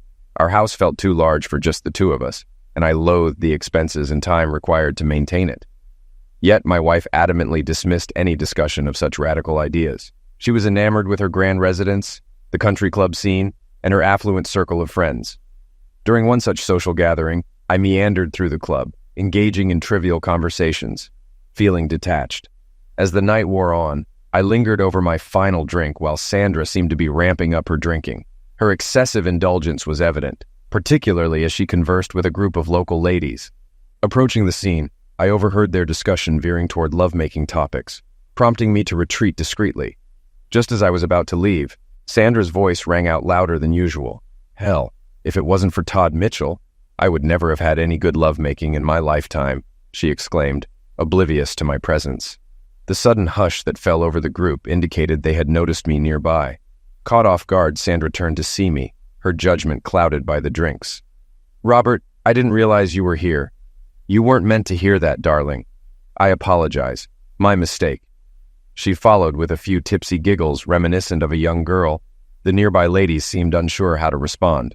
Some quietly departed, while the rest remained silent. Sandra shot me a playful smirk, suggesting mischief. Setting my glass down, I exited the room and the club at a leisurely pace. Instead of heading home, I made my way to the airport and within 30 minutes, boarded a commuter flight to Reno. I found Reno much more appealing than Las Vegas, shedding light on my relationship with Sandra. During my time in Reno, I gained insights that had previously eluded me. A weekend there promised further clarity. I switched off my cell phone and easily secured a room at one of the casinos, opening an account with $20,000 and swiftly earning a complimentary room. One interesting aspect of casino accounts is their exemption from federal regulations. No reports are mandated to the government for deposits. While substantial winnings must be reported, deposited funds remain untraceable. Though not particularly interested in gambling, I admired their banking system. When I woke up Saturday at noon, I pondered my circumstances over a burger and fries. Reno appealed to me, its comfortable climate due to high altitude, gaming scene, and proximity to various amenities. Taking a stroll by the Truckee River, I reflected on failed marriages. While not contemplating a Reno divorce, I entertained the idea of tossing my ring into the riverbed someday. As I made my way back to the hotel casino, I noticed a real estate office adorned with various pictures in the front display window. Suddenly, the idea of owning a condo in Reno seemed sensible. Spending an hour in the office and another 2 driving around, I stumbled upon a small furnished unit that appealed to me. However, purchasing it while married posed a challenge. Fortunately, I arranged a discreet lease-to-buy agreement with a substantial deposit, a concept I initiated and the seller embraced. Taking charge of the family finances early in my marriage proved to be one of my best decisions. Sandra lacked financial acumen, content to leave bill payments to me while enjoying spending. That evening, I treated myself to a delightful sushi dinner. Before retiring for the night, I deposited an additional $10,000 from my Visa card into the casino fund, despite the detested cash advance fee, a sacrifice I deemed worthwhile. The next morning, I rose early and savored breakfast at the casino restaurant, relishing eggs, bacon, hash browns, and toast. While leisurely sipping my second cup of coffee, I noticed my waitress sporting a noticeable black eye. Despite her attempt to conceal it, her efforts were futile. She appeared to be a pleasant woman in her mid-40s, but her eagerness seemed slightly forced, suggesting she was new to the job. Although lacking the finesse of a seasoned waitress, her determination to excel impressed me. "Your name tag says Donna. Is that your real name?" I inquired. "No, my name is Dora, but Donna was the closest tag they had," she replied. "Well, Dora, I'll take another cup of coffee, and I promise a generous tip if you share the story behind the black eye." "Why don't I pour you a refill, and you can leave a smaller tip while I overlook your question," she countered. "Fair enough. It was impolite of me to pry," I conceded. Since I already had the condo key, I decided to gather some essentials to start setting up home. My first stop was the Silver Spur used car lot down the street, where I snagged a well-worn Focus sedan. Although it had seen its fair share of miles, it would suffice for local errands, even though I wouldn't trust it for long trips. Renting was an option, but I anticipated frequent returns, so I opted to buy. With a couple $100, I managed to acquire everything I needed for comfortable living, including a few changes of clothes. The remainder of the day was spent opening accounts at multiple casinos. I wrote checks payable to the respective casinos, and the funds vanished into my account without leaving a trace. By day's end, I had deposited $60,000 across 4 different casinos. I kept track of these transactions in a small pocket-sized notebook, recording the amounts, dates, and casino names. This served as a chronological record of my gambling losses over the weekend despite not having wagered a cent. Given my reputation as a poor poker player, any losses in roulette, craps, or blackjack would be plausible. With 6 months to gather the down payment for the condo, I anticipated no issues. Hunger caught up with me as I realized I had forgotten about lunch. By dinner time, I was famished. Opting for the casino restaurant where I had breakfast, I was greeted by Dora, my waitress once again. "You're still here? Seems like a long day," I remarked. "I have to work double shifts to make ends meet. Rent turned out to be higher than expected here. Care for a drink?" she replied. Preferring not to pry, I placed my order and maintained polite conversation. When she brought the check, she paused for a moment. "I apologize for my attitude this morning. I'm struggling to adjust to this place, and I'm feeling self-conscious about my eye. It's a parting gift from my husband when I mentioned divorce. Hopefully, it's the last." "Thank you for the generous tip at breakfast. It really helps," she explained, her smile tinged with sadness. Her words lingered in my mind throughout the night. That evening, I realized there wasn't much more I could do immediately. I needed to return home to attend to a few matters before proceeding further. Securing a flight back was no trouble, but I was uncertain about my plans upon arrival. The next morning, Dora was serving at the diner, and I managed to get one of her tables. When she brought the check after the meal, I approached her. "I have a small predicament, and I was wondering if you could assist me. I must leave today and won't be back for a week or so. I need someone to house sit for me.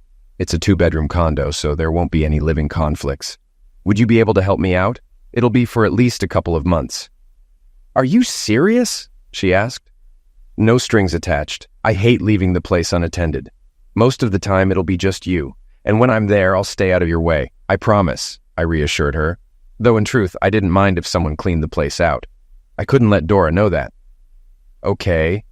Is it within walking distance of the diner?" she inquired. "It's pretty close, but I'm leaving you my car. Also, ensure it always has gas for when I return. I'll call you in advance. There's a machine on the phone," I explained. Dora seemed hesitant, perhaps fearing it was a setup, but I didn't have time to convince her otherwise. "Here's the condo key and the car key. The car is parked there. It's a dark blue Ford Focus. Here's the condo address. If you're not comfortable with it, don't worry.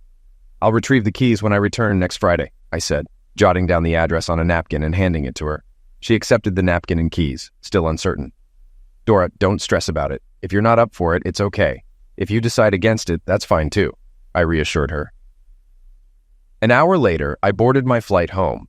Although I would have preferred to stay in Reno, I drove by the house after retrieving my car from the long-term lot. Seeing Sandra's car gone, I quickly packed a few essentials for the week. Underwear, clothes, shoes, and my laptop, which took less than 10 minutes. I also retrieved my passport and birth certificate. The company had a few kitchenette-style units available for use, and my position allowed me to utilize one as needed. I booked it for the next 2 weeks and began charging my laptop battery before calling my eldest son, Jason. I explained to him that his mother and I were experiencing some domestic issues, and that I would be occupied for a while. I asked him to convey this to his sisters at Auburn University and reassure them not to worry. Despite all 3 of them being enrolled there, I still had to pay out-of-state tuition, though thankfully I could afford it. After hanging up, I plugged my cell phone into charge and took a shower. The only sustenance I had on the plane was a bag of peanuts, so I eagerly anticipated a satisfying dinner. Monday proved to be a hectic day. Prior to anything else, I visited the bank and secured a substantial second mortgage on the house, surpassing its current value. By the end of the month, this situation would change. Directly from the bank, I reached out to Auburn University and arranged prepaid tuition for my children, wiring $240,000 to the school. This left me with a cashier's check of just over $200,000 to take to Reno. I cashed in 2 CDs, paying the penalties, and closed out my money market account. I opted to leave the credit cards untouched until the month's end, realizing I was already running late for work. My loyal secretary greeted me with black coffee and a knowing smile. "Good morning, Mr. Terrell. Are you going to fill me in on what happened at the county club on Friday, or should I just believe the rumors?" she quipped. "Emily, the rumors are all accurate. Anything else you need to know?" I replied. Without hesitation, she responded, "What do you need me to do to assist?" "Get me all the information you can find on Todd Mitchell. I believe he used to work here, but I'm not certain. Arrange for my scheduled work to be handled by the staff and ensure any appointments or meetings I've set up remain unchanged. Any questions so far?" Emily left the office with a broad smile and a thumbs up, ready to tackle the tasks ahead. Initially, I had anticipated it would take several weeks to sort out my affairs, but now I realize it could all be wrapped up within a week. I promptly called my lawyer and scheduled an immediate appointment. Before leaving, I instructed Emily that I would neither be accepting nor returning any phone calls from my wife, and security was instructed not to permit her entry into the building. Jerry Proctor, a college friend of mine, was never fond of Sandra, making him the ideal candidate to handle my divorce. "I was at the country club on Friday, Robert, so I think I understand why you're here," Jerry remarked. "You're correct. I'm not trying to be sarcastic, Bob, but it's time you were right again. I thought I could endure it as long as I wasn't publicly embarrassed, but that changed on Friday. I need access to all your accounts and a couple of powers of attorney. I'll have my assistant prepare everything and give you a call." "Is there anything specific I should be aware of?" I responded. "Well, Jerry, unfortunately, the events of Friday triggered something in me. I've developed a gambling dependence. I spent the weekend in Reno and lost a significant amount of money. I'm going back next weekend, and I fear it will be even worse," I confessed. "Gee, that's terrible, buddy. I assume you're keeping records of all these losses," Jerry replied with a grin. "I have been, and I will continue to do so. It might be wise for me to send you copies of everything," I agreed. "Absolutely. You know, Bob, I don't think we should discuss this further. Agreed?" Jerry suggested. "You're right. Do you need anything else?" I inquired. "I'm good, Bob. Get out of here and handle your business," Jerry advised, handing me a financial worksheet to fill out before my next visit to sign the forms. It was then that I realized I had skipped lunch. Emily had a helpful sheet prepared for me, providing information about Todd Mitchell. She suggested I speak with Wilma Grimm in the personnel department before proceeding. Wilma, a longtime employee, always exuded confidence with her business suits and tightly pulled back bun, making her slightly intimidating to anyone who encountered her.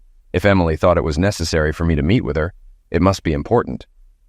"Good afternoon, Mr. Terrell. Please have a seat," she greeted me, attempting to put me at ease, though it wasn't quite successful. It felt akin to being in a room with a strict nun teacher. Despite my status as a grown man in a significant position, I couldn't help but feel overwhelmed by this woman. She closed her office door before speaking.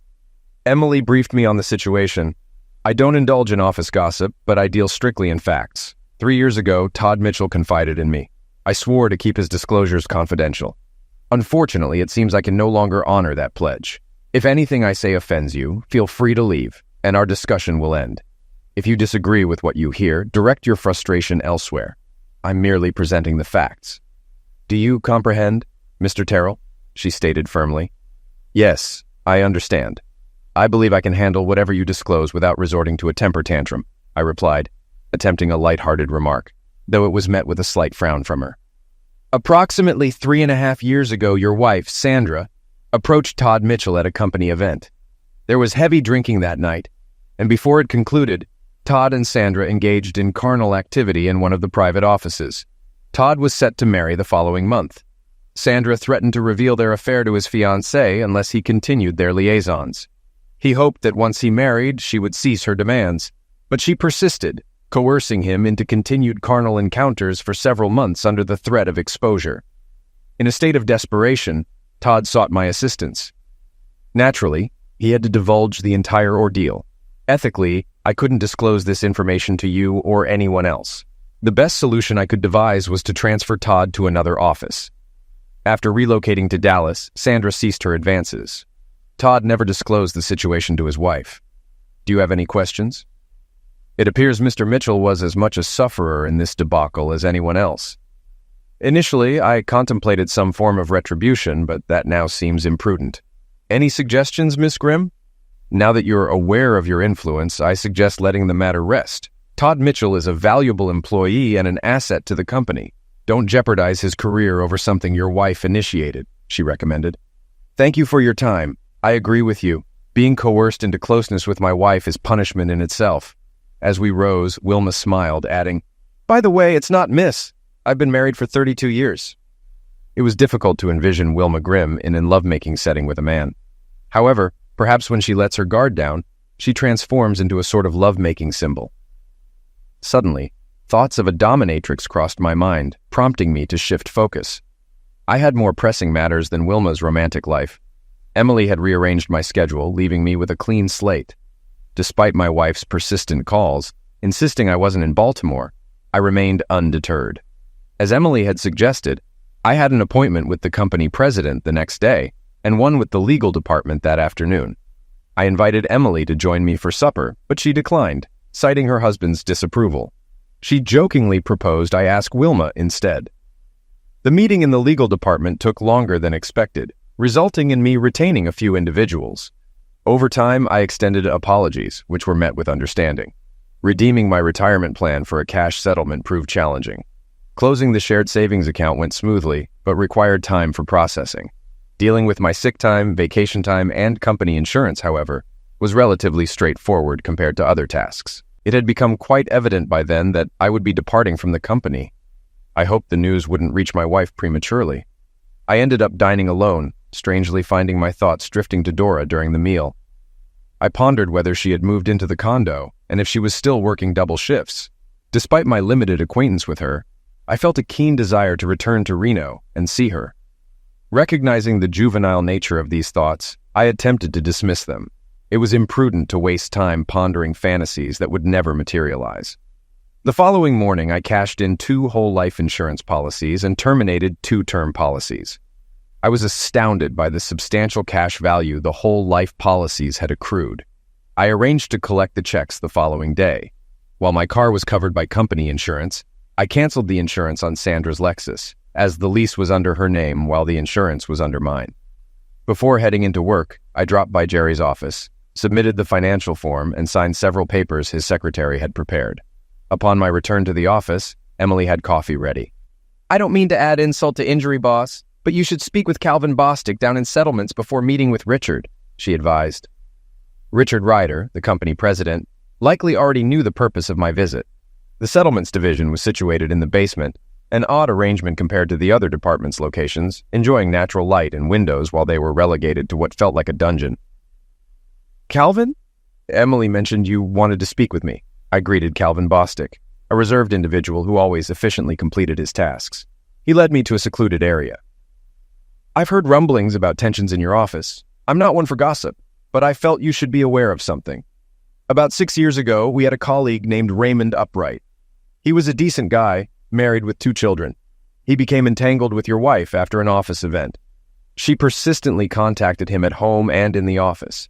He regretted his actions and attempted to end the affair, but she wouldn't allow it, threatening to expose him to his wife if he tried to break it off. Foolishly, he called her bluff. 2 days later, Raymond's wife threw him out. He spiraled into drunkenness and lost his job. I'm uncertain of his current whereabouts. Nonetheless, Raymond's wife threatened to disclose your wife's affair to you. Allegedly, your wife paid her $10,000 to remain silent. I lack concrete evidence regarding this last detail. Thanks, Cal. I hope I didn't upset you, Mr. Terrell. But Emily suggested I inform you. You made the right call. I appreciate it, I acknowledged. I rode the elevator straight to the 9th floor, arriving a bit early for my appointment with Mr. Ryder. Nonetheless, he promptly ushered me in. The meeting was brief and to the point. The legal department, personnel department, and payroll would handle everything for me. Once the details were sorted out, I was instructed to personally contact Mr. Ryder from wherever I was. He handed me a card with his private cell number on the back. There were no assurances, no regrets, and no nonsense. While some matters were resolved, others remained open-ended. I simply nodded and departed without uttering a word. Emily greeted me with a wide smile upon my return to the office. As she handed me my usual cup of coffee, I returned the smile and instructed her to book me a flight to Reno for Thursday morning, with a 2-hour layover in Dallas. She gestured for me to look out the window. Sandra was in the parking lot, engaged in a heated argument with a security guard. She's been down there for over 20 minutes. They won't let her in, and she refuses to leave. What do you want to do, boss? It seems the guards have the situation handled. My only concern now is finding someone to have dinner with. I dislike dining alone, I remarked. I called Jerry to check on things. He informed me he couldn't take action until I resolved the financial mess. Currently, I was financially stable. With the incoming checks and cash in the bank, I was rather affluent. I assured Jerry I would head to Reno early and not return until I was penniless. Periodically, someone would pop their head into my office, informing me that my wife wanted me to call her. She had her friends call their husbands at work in an attempt to locate me. I lingered in the office for a few more hours, tidying up to ease the transition for my replacement. Sandra sat on the hood of my car, awaiting my exit. Emily flashed a smile as she handed over the keys to her Honda Civic. She mentioned it was a good excuse to have her husband pick her up and treat her to dinner. By the way, you're not planning anything reckless in Dallas, are you? Nope, just wrapping up loose ends. No revenge, I assure you. I drove to Allentown and grabbed dinner at the Outback. I was back in my apartment before midnight. The following morning flew by. I signed more paperwork for Jerry, closed all the bank accounts, and canceled all the credit cards. I even arranged to have the utilities shut off at the house. The next week, I collected checks from the bank, insurance company, and workplace. I was surprised to find out I was worth so much. I got a new cell phone and canceled the ones my wife and I had. I sold my country club membership to an old friend for $23,000. My replacement was already in position when I made my final stop at work. He appeared to be a nice guy, and he had arrived from Boston with just 24 hours' notice. He understood it was a smart move for him. Emily was more knowledgeable about office operations than I was, so training him wasn't necessary. There were a few items at the house I wished I had, but they weren't significant enough for me to return. Emily told me to keep her car, and her husband would pick it up at the airport. I bought a couple of cheap suitcases to pack my belongings from the apartment. Anything I forgot, I could purchase in Reno. Suddenly it dawned on me that I had completed everything I needed to do. All my assets were now in cash. There were no stocks, no accounts, and nothing else of value except the house, which I was gifting to my wife. Air Blue was accommodating. They had available seats and were happy to move up my flight. I called Jerry at home. Hey, buddy, just wanted to let you know I'm leaving tonight. I assume you have everything you need? I'm all set, Bob. I can serve the papers tomorrow. But I still need that financial info ASAP. You might as well give them to her. I'll start sending proof of financial irresponsibility soon. Be cautious, Bob.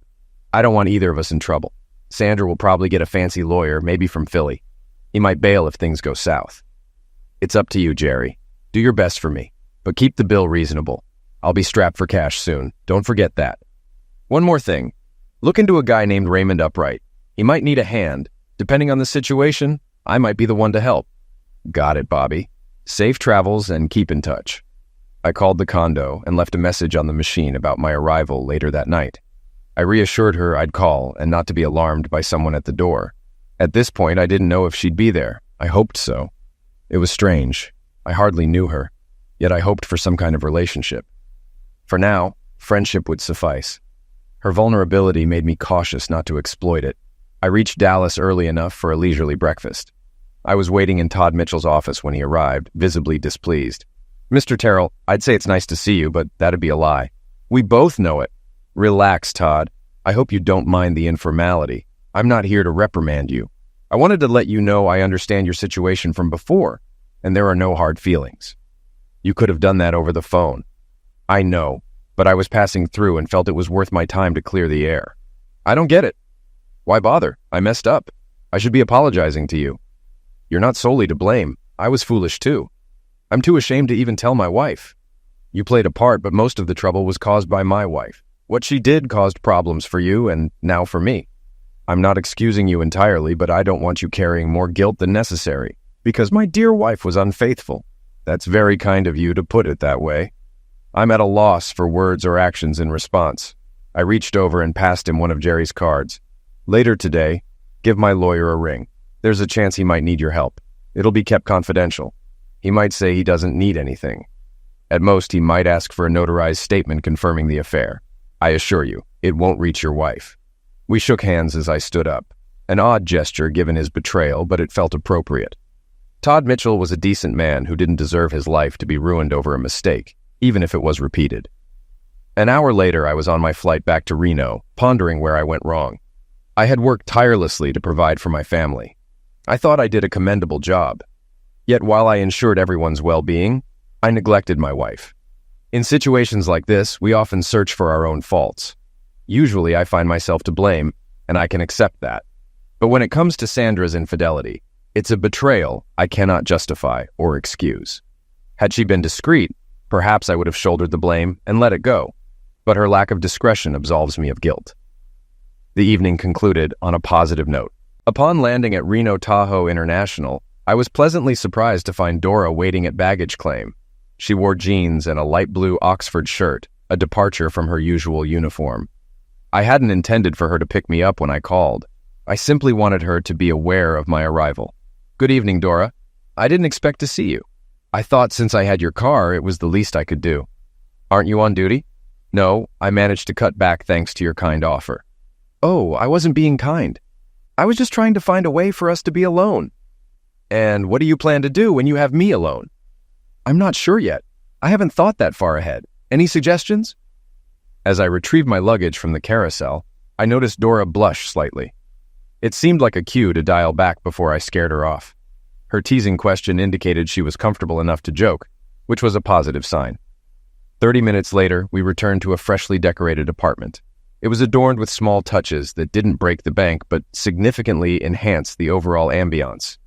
In gratitude for her efforts in sprucing up the apartment and picking me up at the airport, I treated us to 2 prime rib dinners. It seemed Dora enjoyed the wine more than the beef. "How's the divorce proceeding?" "Pretty poorly. I still have 3 weeks left before I can even file." "You need 6 weeks to establish residency." Despite what everyone said, I thought this would be straightforward. I probably would have been better off handling it from home. "Why didn't you?" Dora paused, fiddling with her food before looking up. Getting away from Tony was more crucial than getting the divorce. The divorce is just a piece of paper that won't shield me from further misuse. I think I used the divorce as an excuse to justify coming out here. The location wasn't important. What mattered was that I left. Dora's explanation resonated with me. Initially, divorcing Sandra seemed significant, but now I wasn't so sure. All I truly wanted was to prevent her from benefiting from the marriage, unless I had intentions of remarriage, which I didn't. It didn't matter. The remainder of the evening was spent discussing more mundane topics like hobbies, movies, and books. Dora didn't have children, and I didn't inquire further. We slept in separate bedrooms that night. Dora had already left for work by the time I woke up. Fresh coffee awaited me, and that was all I needed. I still felt full from last night's indulgence. After a quick shower, I got down to business. "Jerry, how's my favorite attorney holding up?" There was a sigh from the other end of the line. "Not worth a dime." "Robert, I've got some bad news for you. Can you promise not to shoot the messenger?" Oh, geez. I've only been away for 1 day. What happened? Sandra's caused quite a stir. She found out about the bank accounts and other things. After contacting the police, she managed to secure a restraining order against just about everything. All your accounts are frozen, even though they're empty. You're forbidden from coming near her or the house, taking anything from the house, or contacting your children, even though they're legally adults. Most of it seems like nonsense, but sorting it all out will take a lot of time and money if you want to fix it. She even contacted the Securities and Exchange Commission about your 401k and retirement accounts. Somehow she's got the IRS looking into things too. Jerry, I don't know how to say this, but I want no part of any of it. I'm done. Do you understand? I hear you loud and clear, buddy. Just so you know, she's also hired a private investigator to track you down. I wonder how she plans to pay for all this. Don't know, and I don't care. Remember, if the cops or feds ask me where you are, I'll have to tell them. I won't risk my career for you, even though we're friends. I get it, Jerry. Protect yourself. I'll make some adjustments on my end. I won't be calling you again for a while. Thanks for your understanding, buddy. Well, that throws a wrench in the works. Even the best laid plans can go awry in a flash. I had to switch to plan B, and I didn't even have one. My brilliant idea to pretend to lose all my money in the casinos was shot down. I decided not to reach out to anyone else. Fortunately, Dora left me the car, which was a relief. I don't know how she got to work. I was left with a small duffel bag full of money and checks. I had to visit 6 different casinos to cash all my checks and exchange them for chips or credit. I was hesitant to go to the banks in case there was a hold or trace on anything. The casinos were more than willing to assist. By the end of the morning, I had everything deposited at several places and a bag filled with cash and chips. After a quick lunch, I initiated the withdrawals. Within 2 hours, all the chips had been exchanged for cash, and all the cash had been withdrawn from the casino accounts. I now possessed a substantial amount of money, and there were no problems or suspicious occurrences thus far. It took me under an hour to drive to Carson City. There, I rented a large safety deposit box at a small, inconspicuous bank and stored everything except $5,000, which I kept for incidental expenses. With everything now secure, I looked forward to another leisurely dinner with Dora to celebrate. I had a hunch something was amiss. Upon entering the condo, Dora was scrambling to rectify things that shouldn't have been disturbed in the first place. She immediately looked up at me, partly covering her face. I'm sorry, Robert. It's my fault. I don't know how he found me, and I didn't realize he was following me until I arrived at the apartment. I should have been more cautious. I'm truly sorry. Gently, I lowered her hand from her face. Dora sported a new black eye and a swollen lip, along with a large bluish bruise on her right cheek. Was it Tony? She nodded, confirming. He had his 2 brothers with him. They're out searching for you now. Tony instructed me not to leave the condo. Where are they searching? I gave them the names of 3 casinos. They're clueless about your appearance. They're not thinking clearly. It was obvious. We couldn't stay, and involving the police wasn't an option. We left everything behind, headed west, and spent the night at a small off-road motel in Grass Valley. Despite there being only 1 bed, I acted chivalrously. I brought takeout to the room and bought some makeup for Dora. She did her best to conceal the bruises, but it was still noticeable. She apologized profusely throughout the night. I felt relieved when she finally fell asleep. The next day, we drove to Sacramento to buy clothing and personal items. I had no idea when we could return to the condo. I had booked the Grass Valley Motel for 2 additional nights. Over the next few days, Dora and I got acquainted. There was no closeness or suggestive remarks. After just 3 days, I felt more at ease with her than I did with my wife of 24 years. While I wasn't conversing with Dora, I fretted over the unfolding events. I was hesitant to bring Dora back to the condo, fearing Tony might find her. Similarly, I was apprehensive about returning myself, concerned that someone might be searching for me. Yet carelessly, I left behind my laptop, passport, and other personal documents at the condo. Foolishly, I deemed them significant and felt compelled to retrieve them. Truly foolish. Despite only knowing Dora for a short time, I felt compelled to trust her. We were both in the same predicament regarding our spouses. Have you ever been to Mexico? No, I haven't. Are we considering going to Mexico, Robert? I'm uncertain, but in case things take a turn for the worse, I need you to do something for me. I don't want you getting into trouble, and I want to keep you safe from Tony. Robert, you don't owe me anything. You've already done more than enough. I'll manage. Well, I'm not certain about my own situation. I've stashed away a significant amount of money. It's clean money, but I'm hiding it from my wife. If anything happens to me, I need you to retrieve the cash for me." "Who's after you? You haven't mentioned anything about that. Did you do something illegal?" "There are multiple federal agencies and a private detective looking for me. If necessary, the local police will likely get involved. All I'm trying to do is safeguard some money for my wife." "What should I do with this money?" "I've been pondering that. Head to Guadalajara and wait for me there. Use whatever funds you need until I arrive." "How will you locate me?" "Visit the Libertad market for coffee every morning. I'll find you. It's sizable, but I'll find you." "When should I do this?" "When you realize I'm in trouble." "Why not do it now?" "Be patient. I'll bring you along. I'd prefer us to go together rather than separately. It feels safer that way." "Why can't we both leave now?" The conversation began to loop, so I disregarded her. I didn't intend to be rude, just eager to proceed. 2 hours later, we crossed the pass and arrived in Carson City. Dora's name was added to the access for the safety deposit box, and she received her own key. Upon returning to the condo, I parked half a block away. The complex had a lower-level parking area beneath the units, open but covered. I instructed Dora to wait in the car until I confirmed there wouldn't be any issues. "What kind of problem?" I had no clue. Given recent events, anything was possible, and it unfolded as I wandered through the parking lot. "Robert Terrell, turn around." He was a slight man, somewhat wiry. The lengthy leather coat he sported seemed more odd than menacing. He lacked the demeanor to pull it off. However, the sizable black weapon in his grip compensated. "Do we know each other?" A broad grin stretched across his face as if he took pride in revealing his identity. "I'm Laszlo. Your wife sent me." "All right. What do you need from me?" "I require your wedding ring and your wallet." "The wedding ring I understand, but why the wallet?" "I need to make it seem like a robbery." "Make what appear as a robbery?" "Your wife hired me to eliminate you, Mr. Terrell. I hope she paid you up front because she's broke." "What do you mean?" That marked the end of our dialogue. From afar, 3 burly Italians clad in lengthy leather coats emerged. "Bobby Terrell, we need to have a word with you." Tony was particularly vocal. Their abrupt arrival caught Laszlo off guard. As they noticed the firearm in his hand, all 3 reached for their own concealed weapons as I hurled myself over the concrete barrier toward the exterior of the parking lot. Laszlo temporarily lost interest in me. As I dashed along the building's side toward the car, gunfire reverberated off the garage walls. Glancing up, I spotted Dora racing down the street and 2 suited men exiting a black SUV across the way.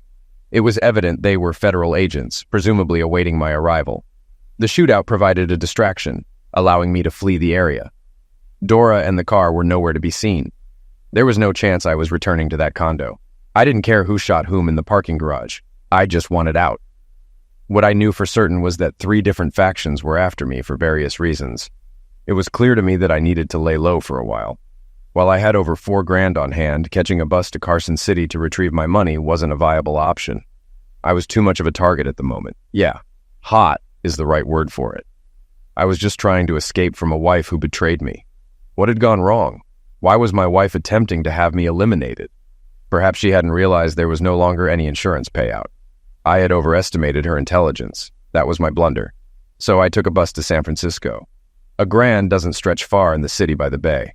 The first 1,000 secured me a social security number and an ID, allowing me to seek employment. I found a modest room with shared facilities and landed a job as a waiter in a discreet eatery. After about a month, I was earning enough to sustain myself and was becoming quite adept at waiting tables. Some patrons even requested my section. I hadn't kept up with my cell phone payments and the service had been cut off. Since leaving Reno, I hadn't used it anyway. It only cost me a few bucks to set up a new prepaid service with 50 minutes of airtime. I wanted to reach out to Dora, but I had no clue where she was, so I decided to call Jerry. "Hey, Jerry, it's Robert. Just wanted to touch base." Bobby, good to hear from you. Things are still chaotic, but not quite as you might expect. Where the heck are you?" "None of your business where I am. Last time we spoke, I was besieged by unsavory characters all wanting something. Am I still a marked man?" "Well, most of that mess cleared up, especially after Sandra got arrested. From what I gather, the IRS is still pursuing payment on 401k assets. Apart from that, things are looking up." "What do you mean Sandra was arrested? I thought you, of all people, would know about it." "Ever heard of a guy named Lester Laszlo?" Yeah, I briefly met him about 3 months back. He was attempting to off me when we were interrupted by some other fellows who had a bone to pick with me. While they were arguing over who would get a shot at me, I slipped out the back door. How does he tie in? Sandra hired Laszlo to take you out. Laszlo got seriously injured in Reno and spilled everything to the cops. He claimed Sandra was stiffing him on a $10,000 contract, so he squealed. Believe it or not, the cops bought it and slapped her with charges. She's stuck in jail awaiting trial because she can't make bail. Jerry, I'd consider helping her out if she hadn't tried to have me bumped off. Her parents should bail her out, not me. Let me see what I can do. Bobby, no one seems too interested in you right now. Want me to restart the divorce proceedings? I think we have solid grounds this time. Might as well. Divorce would tidy things up, though I couldn't care less at this point. I've kept all the paperwork. I reckon I can still use most of it. Oh, forgot to mention, your kids all returned home when Sandra got in trouble. They were worried initially, but lost interest once the truth came out. They want you to reach out and reassure them you're okay. I'll contact them as soon as I can. How'd your money laundering plan pan out? Not worth a lick. Lost control and lost touch. I'll try to check on it next week. Jerry, sometimes even the best laid plans fall flat. Okay, stay in touch, buddy. One more thing, Jerry. Did Sandra ever say why she wanted me dead? Not that I know of. I figured it was for the insurance, unaware that you'd canceled. I touched base with the kids, and everything's fine. They felt better knowing their tuition was prepaid. They were curious about what went down between Sandra and me, but I couldn't bring myself to spill the beans. Some things will have to wait. I borrowed a car and drove up to Carson City. The safety deposit box turned out to be empty. She could have left a note at least. I couldn't really gripe since I gave her the key and access. Did she head to Guadalajara, or did she find a hideout beyond my reach? There was only one way to find out. In my San Francisco neighborhood, there were several small travel agencies, most specializing in group tours for like-minded people, which I didn't quite fit into. Finally, I found a tour to my favorite Mexican city with a last-minute cancellation I could snag. It was the first time I had to scrape together enough money for something. The trip wasn't overly pricey. I just didn't have much cash. I felt at ease since a few guys from the restaurant were on the trip. Most signed up for side trips, but I had other plans. The first 2 days were a letdown. The Libertad market was larger than I anticipated. In hindsight, it wasn't the best choice. I hated to entertain the idea that maybe Dora had taken my money and jetted off somewhere more exotic. Perhaps Bangkok or Tahiti. There was enough money in that safety deposit box to live almost anywhere. I was torn between waiting for her to pass by or searching for her. Ended up doing both. By the third day, it was getting dull. About time, Robert. Where have you been? I turned and saw Dora, hands on hips, wearing a wide-brimmed straw hat with a red band. I didn't say anything. I walked over and kissed her for the first time. Don't know why I hadn't done it earlier. Glad I did now. That's a pretty lame excuse. Try it again. The second kiss came with a big hug as I lifted her off the ground. Dora, I missed you so much. You'll have to tell me where you've been for the last month later. Let's go home and have some lunch. We strolled through the market hand in hand. Felt happy and content for the first time in a while. Robert, don't be mad, but I used some of your money. Most of it's in the bank.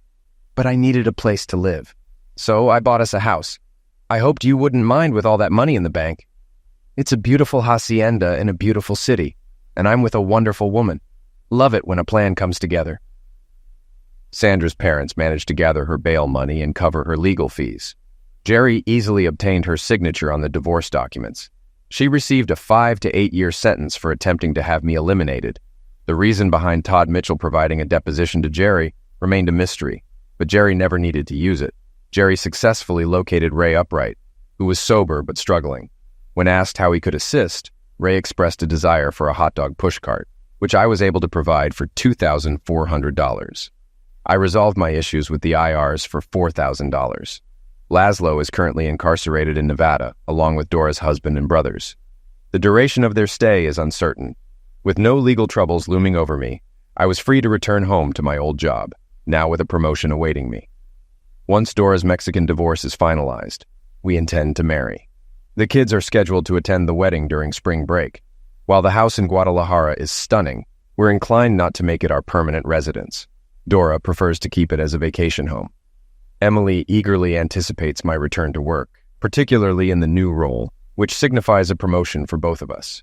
Dora is flexible about our future location as long as we're together. She's keen for me to introduce her to Sandra, which promises to be an interesting encounter. Though my plans didn't unfold as expected, I have no grounds to complain. Story 4. The weight of the Glock felt familiar in my hand as I cleaned it, a ritual that normally brought me peace. But tonight, my mind was elsewhere. I couldn't shake the feeling that something was off with Sabrina. I set the gun down on my desk and leaned back in my chair, staring at the ceiling of my home office. The house was quiet, too quiet. Sabrina should have been home by now. I glanced at my watch, 8:47 p.m. She'd said she had to work late, but this was pushing it even for her. My instincts, honed by years in special forces, were screaming at me. Something wasn't right, and I couldn't ignore it any longer. I pulled out my phone and dialed Sabrina's number. It rang once, twice, 3 times before going to voicemail. "Hey, you've reached Sabrina. Leave a message and I'll get back to you." Her cheery voice felt like a mockery. I ended the call without leaving a message and stood up, pacing the room. This wasn't like her. We'd had dinner plans tonight, plans she'd canceled at the last minute citing work. But now she wasn't answering her phone. Before I knew it, I was grabbing my keys and heading for the door. The drive to her office was a blur, my mind racing through possibilities. Was she in trouble? Had something happened? Or was there a simpler, more painful explanation? I pulled into the parking lot of the sleek office building where Sabrina worked. Her car wasn't in its usual spot. I frowned, scanning the nearly empty lot. A few cars remained, but none that I recognized. Undeterred, I made my way inside. The night security guard recognized me, giving me a nod as I flashed my ID. "Evening, Mr. Mercer." "Working late. Just picking up my wife," I replied, forcing a smile. "She in her office." The guard frowned slightly. "Mrs. Mercer? I don't think I've seen her leave, but I just got on shift an hour ago. Want me to call up?" I shook my head. "No need, I'll surprise her." "Thanks." The elevator ride to the 14th floor felt interminable. When the doors finally opened, I stepped out into the darkened hallway. Most of the offices were dark, but a faint light spilled from under the door of the conference room at the end of the hall. My footsteps echoed in the empty space as I approached. I paused outside the door, listening. Nothing. No voices, no movement. I pushed the door open. The room was empty, a half-empty coffee cup and some scattered papers, the only sign anyone had been there recently. I stood in the doorway, a cold feeling settling in my gut. Where was she? I pulled out my phone again, this time calling Sabrina's assistant, Alex. "Hello." Alex's voice was groggy, as if I'd woken him up. "Alex, it's Jack Mercer. Sorry to bother you so late, but is Sabrina still at the office?" There was a pause. "Mr. Mercer?" "No, Sabrina left around 6:30. Said she had dinner plans." The cold feeling in my gut turned to ice. Dinner plans? Yeah, I think she mentioned meeting a client. "Is everything okay?" I forced my voice to remain calm. "Everything's fine, Alex. Thanks for the info. Sorry to wake you." I ended the call and stood there in the empty conference room, my mind racing. Sabrina had lied to me. She wasn't working late. She wasn't at the office. So where was she? The drive home was a blur. I barely registered the familiar streets, my hands gripping the steering wheel so tightly my knuckles turned white. By the time I pulled into our driveway, I had cycled through anger, hurt, and confusion more times than I could count.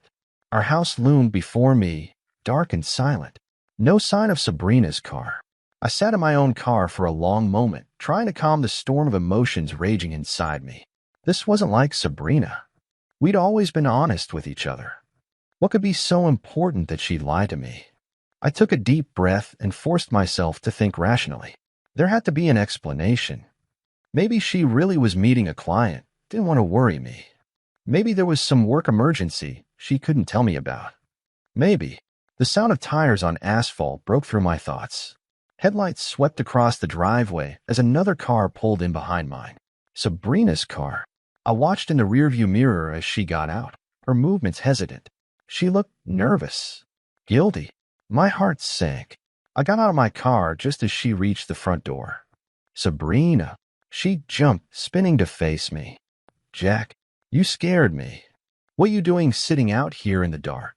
I studied her face in the dim light from the porch. Her makeup was slightly smudged, her hair not quite as perfect as it had been when she left for work this morning. "I was worried about you." You weren't answering your phone. Sabrina's hand went to her purse, fishing out her phone. Oh, I'm so sorry. It must have died. I was in a long meeting and at the office. I interrupted, my voice calm despite the turmoil inside. She nodded quickly. Yes, of course. Where else would I be? The lie hung between us, heavy and suffocating. I could see the moment she realized I knew, her eyes widening slightly, her posture stiffening. Jack, I held up a hand, cutting her off. Let's go inside.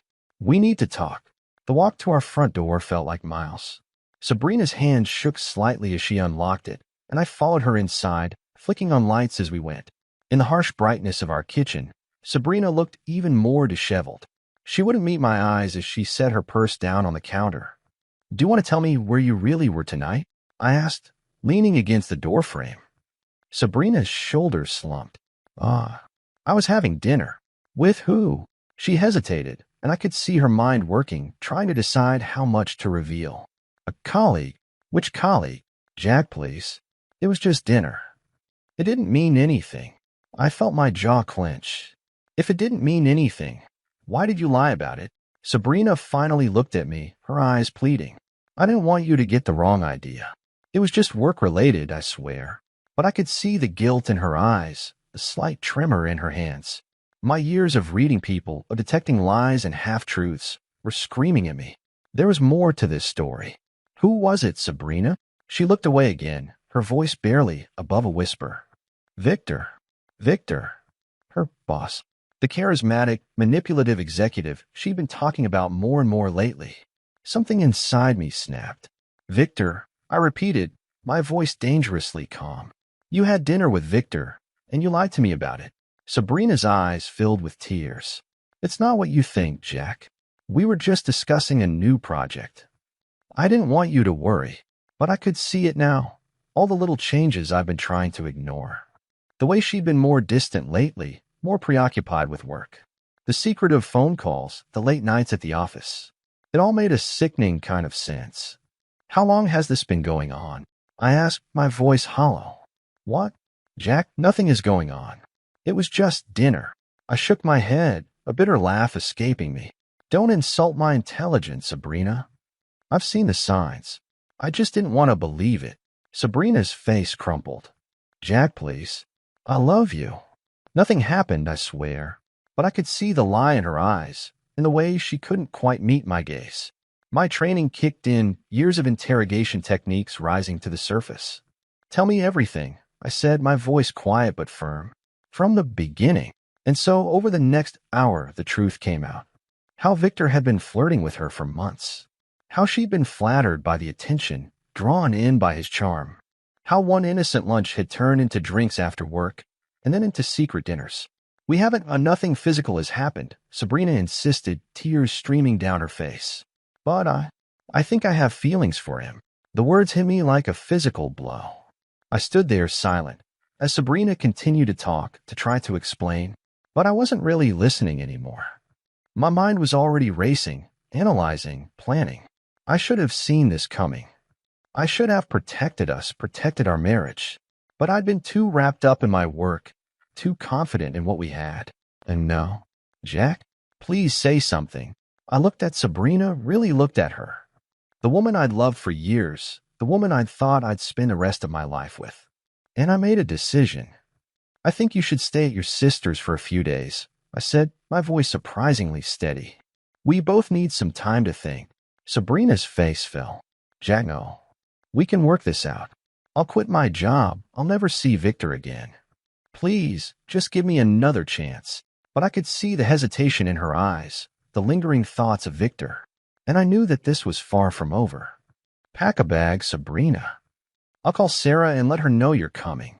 As Sabrina stumbled upstairs, sobbing, I pulled out my phone. But I didn't call her sister.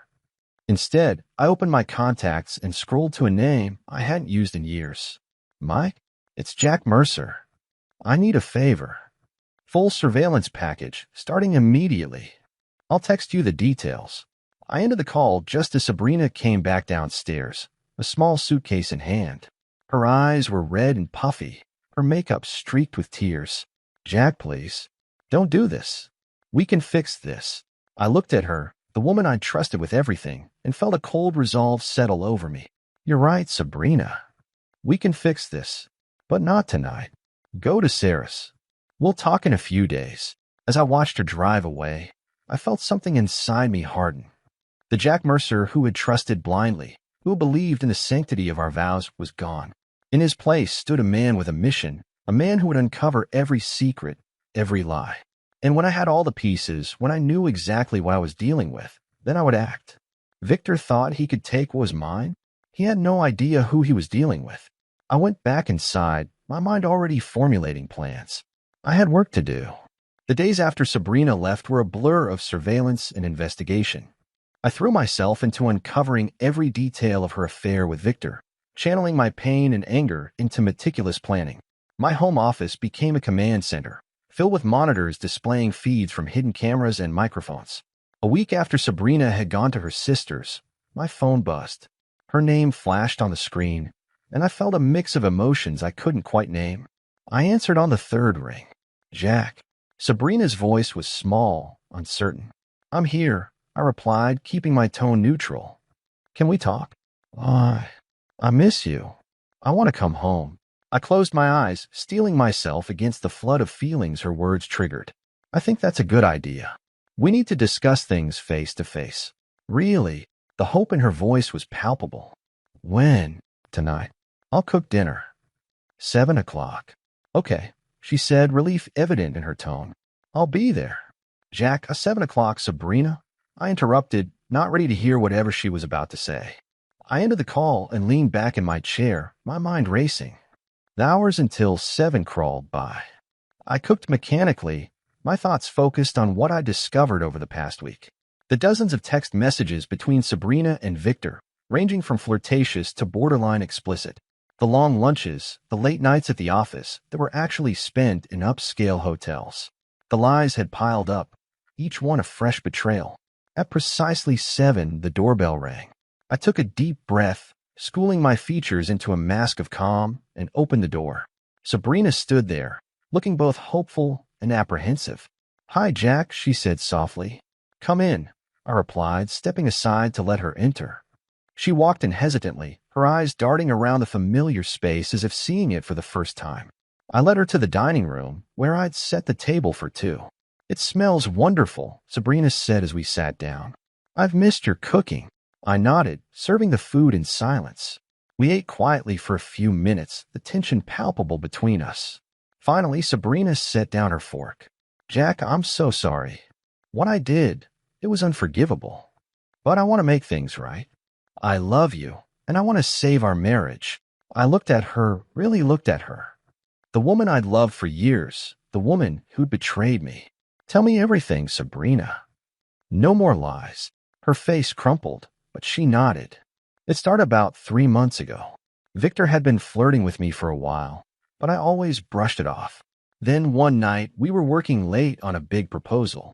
As Sabrina talked, I listened impassively, comparing her story to what I'd uncovered. She admitted to the flirtatious texts, the intimate dinners, and even a few stolen kisses. But she insisted it had never gone further than that. I realized how wrong it was, she said, tears streaming down her face. I was going to end it, I swear. That night you caught me coming home late. I told Victor it was over. I nodded slowly, my face betraying nothing of the turmoil inside. I see. And what did Victor say to that? Sabrina looked down at her plate. He didn't take it well. He said I was making a mistake, that you could never understand me the way he does. And do you believe that? I asked, my voice deceptively calm. Her head snapped up. No, no. I love you. Victor, he was a mistake.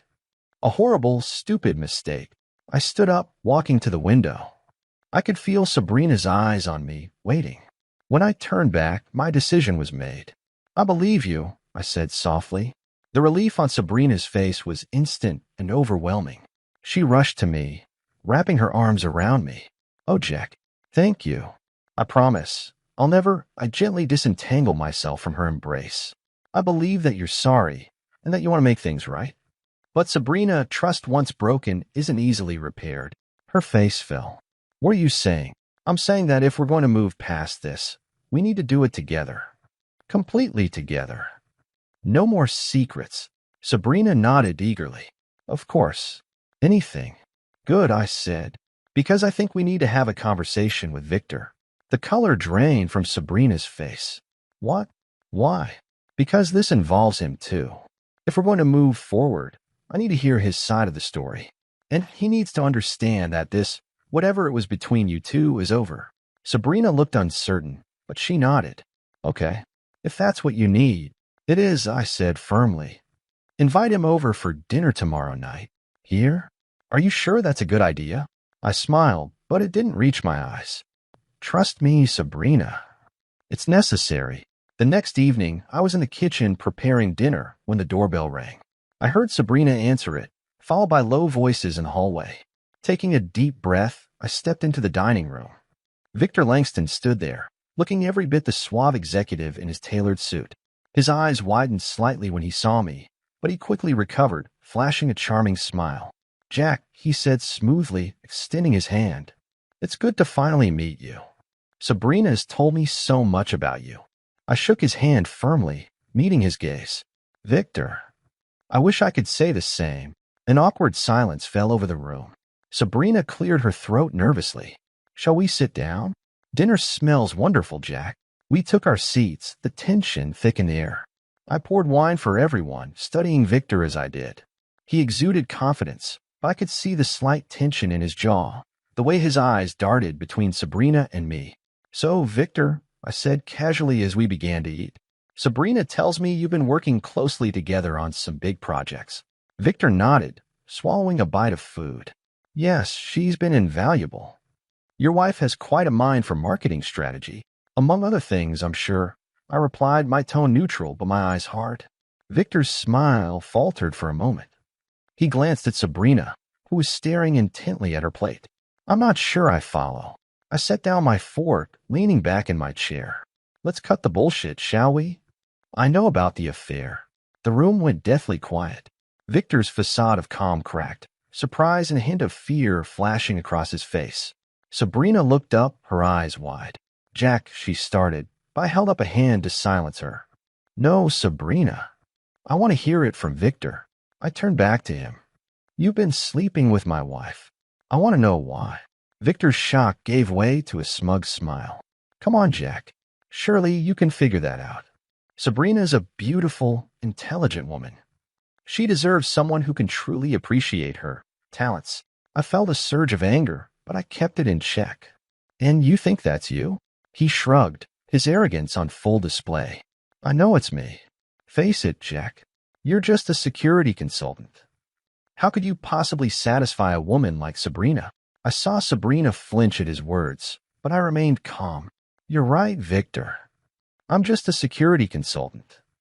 But do you know what that means? Victor raised an eyebrow, clearly not following my train of thought. I leaned forward, my voice low and dangerous. It means I have resources. It means I know how to find information that people want to keep hidden. The smug smile slipped from Victor's face. What are you talking about? I pulled out my phone, tapping the screen a few times before setting it on the table. A recording began to play. Come on, baby. You know you want this. Forget about your husband. I can give you everything he can't. Victor's voice, unmistakable. Sabrina gasped, her hand flying to her mouth. I stopped the recording. That's just a taste, Victor. I have hours of this. Texts, emails, video footage. You name it, I've got it. The color had drained from Victor's face. You can. Oh, but I can, I said calmly. Oh, and that's not all. You see, while I was digging into your affair with my wife, I found some other interesting tidbits. Like the creative accounting you've been doing at the company. The insider trading. The slush fund. Victor's eyes widened in panic. You're bluffing. You can't know about that. I smiled coldly. Want to bet your career on that? Sabrina was looking between us, confusion and horror battling on her face. Jack, what are you doing? I ignored her, keeping my focus on Victor. Here's what's going to happen. You're going to leave. You're going to forget you ever met Sabrina. You're going to find a new job far away from here. And if I ever hear that you've so much as looked at another married woman, all of this information goes public. Understood. Victor nodded mutely, sweat beading on his forehead. Good. Now get out of my house. Victor stood on shaky legs, nearly knocking over his chair in his haste to leave. The front door slammed behind him, leaving Sabrina and me alone in a heavy silence. Jack, Sabrina whispered, her voice trembling. I don't know what to say. I turned to her, my expression softening slightly. You don't have to say anything, Sabrina. Not tonight. We both need time to process this. She nodded, tears streaming down her face. What happens now? I sighed, suddenly feeling very tired. Now we try to pick up the pieces. If that's what you want. Sabrina reached across the table, taking my hand. It is. More than anything. I squeezed her hand gently, but I couldn't quite bring myself to smile. The road ahead would be long and difficult, and I wasn't sure if we'd make it. But for now, this was enough. As Sabrina excused herself to go to bed, I remained at the table, lost in thought. The events of the evening played over in my mind, and I couldn't shake the feeling that this was just the beginning. Victor had been dealt with, but the trust between Sabrina and me had been shattered. Could we really rebuild from this? I pulled out my phone, scrolling through the evidence I'd gathered. There was so much more I hadn't revealed, so many secrets still lurking beneath the surface. Part of me wanted to confront Sabrina with all of it, to lay bare every lie and betrayal. But another part, a part one barely recognized, whispered of a different path. As I sat there in the quiet of our dining room, surrounded by the remnants of our disastrous dinner, a plan began to form in my mind. A plan that would test the limits of love, trust, and redemption. A plan that would change everything. I stood up, my decision made. Tomorrow, the real game would begin. And this time, I would be the one in control. The weeks following our confrontation with Victor were tense. Sabrina and I walked on eggshells around each other, our conversation stilted and awkward. We were trying to rebuild, but the foundation was shaky at best. One evening, as we sat in the living room, the TV droning in the background, Sabrina turned to me. Jack, she said hesitantly, I think we need to talk about everything. I muted the TV and turned to face her. Okay, let's talk. Sabrina took a deep breath. I know I hurt you.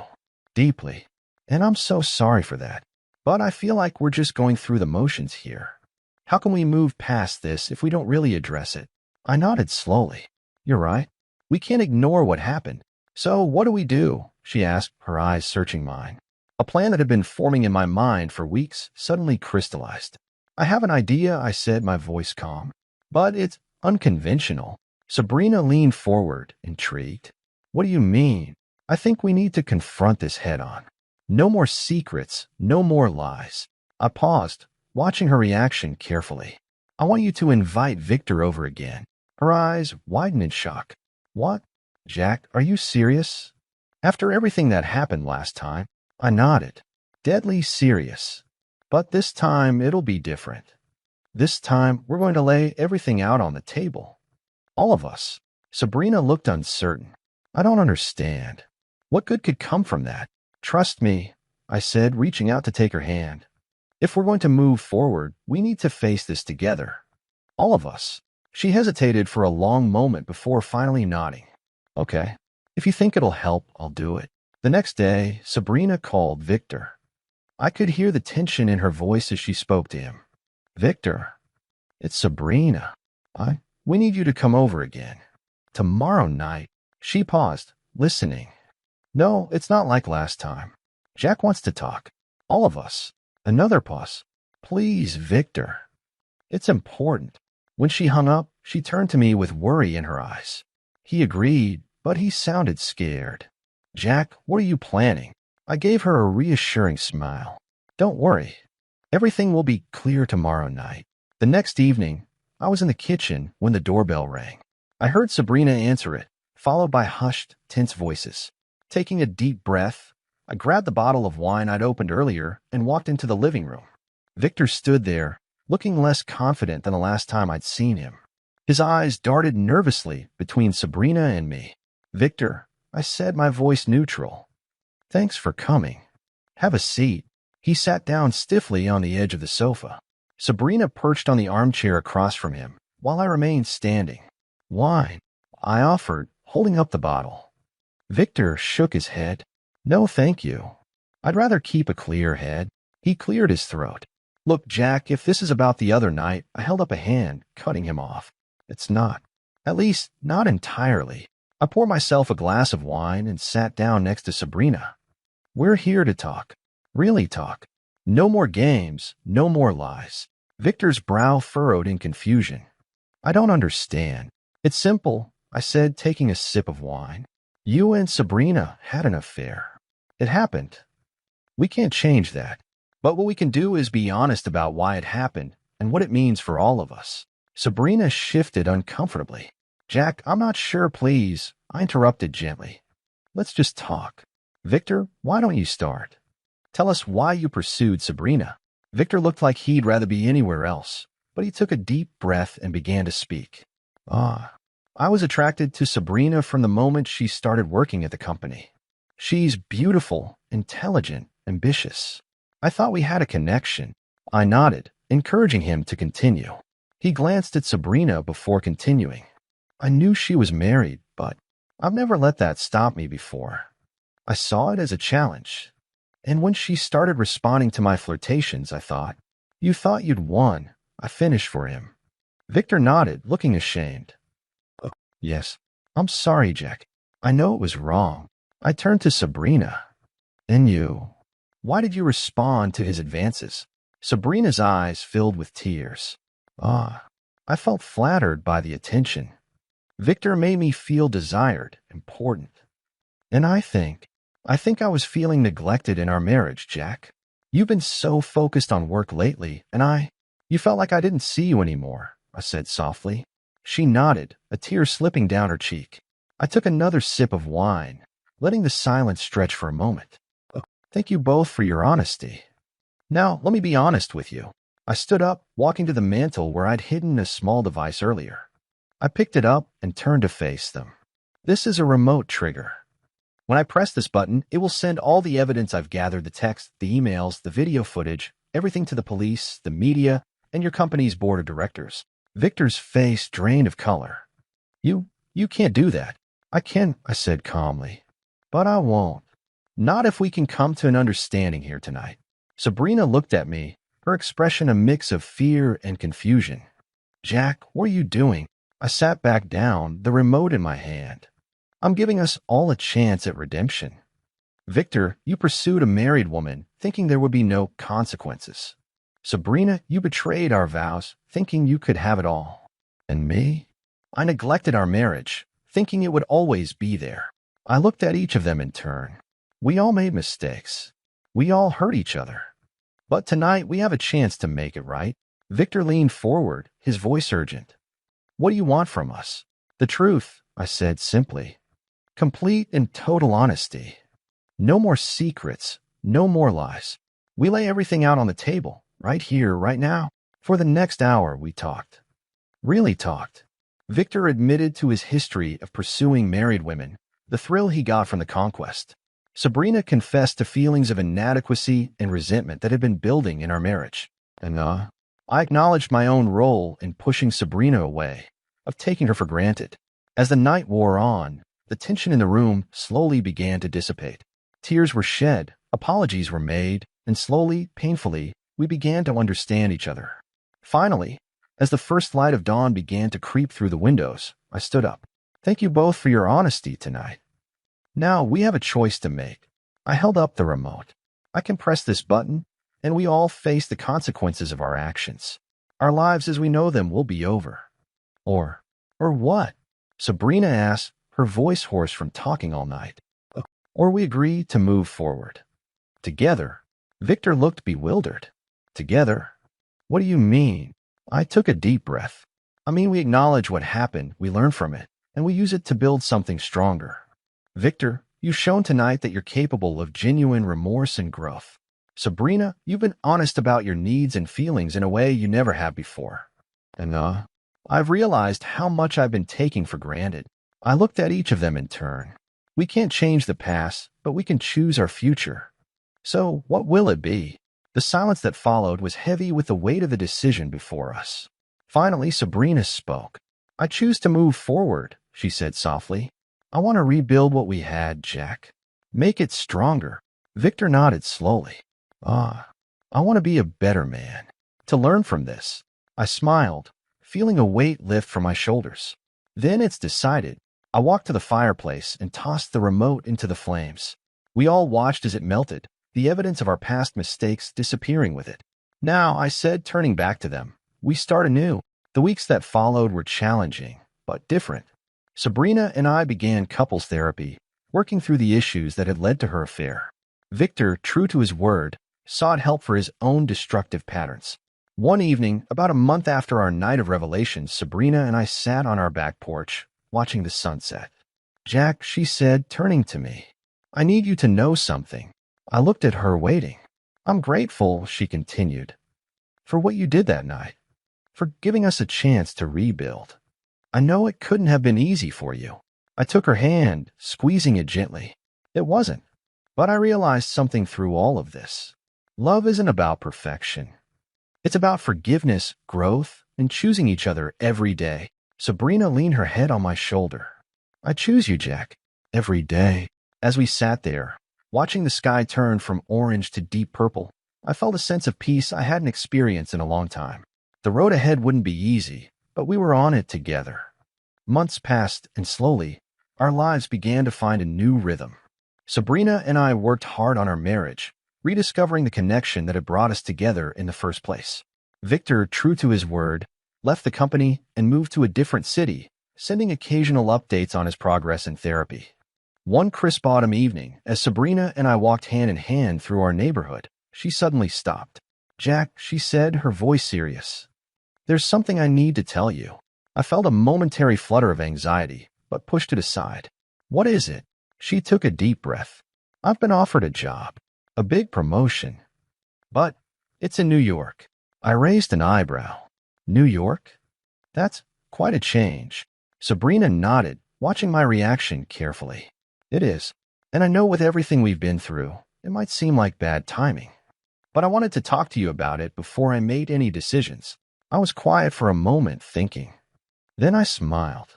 I think it's a great opportunity, Sabrina. Her eyes widened in surprise. You do. I nodded. I do. And I think it might be just what we need. Fresh start. But what about your business? Your clients, she asked. I shrugged. I can work from anywhere. And to be honest, I've been thinking about making some changes myself.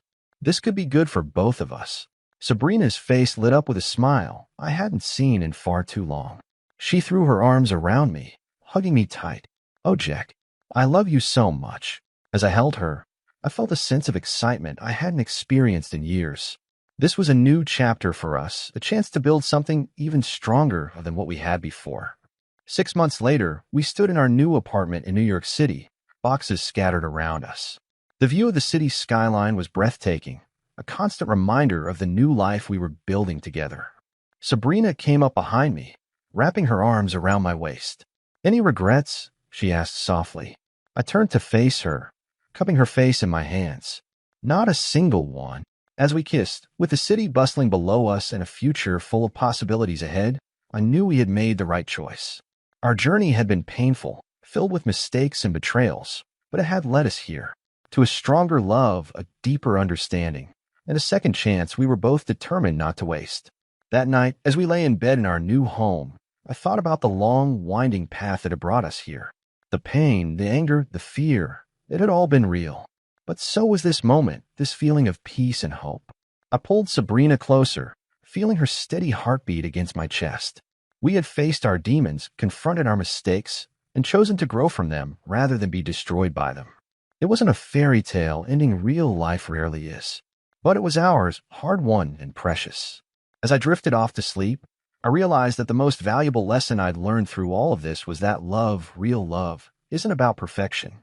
It's about forgiveness, growth, and the courage to choose each other every single day. And that's exactly what Sabrina and I intended to do for all the days to come.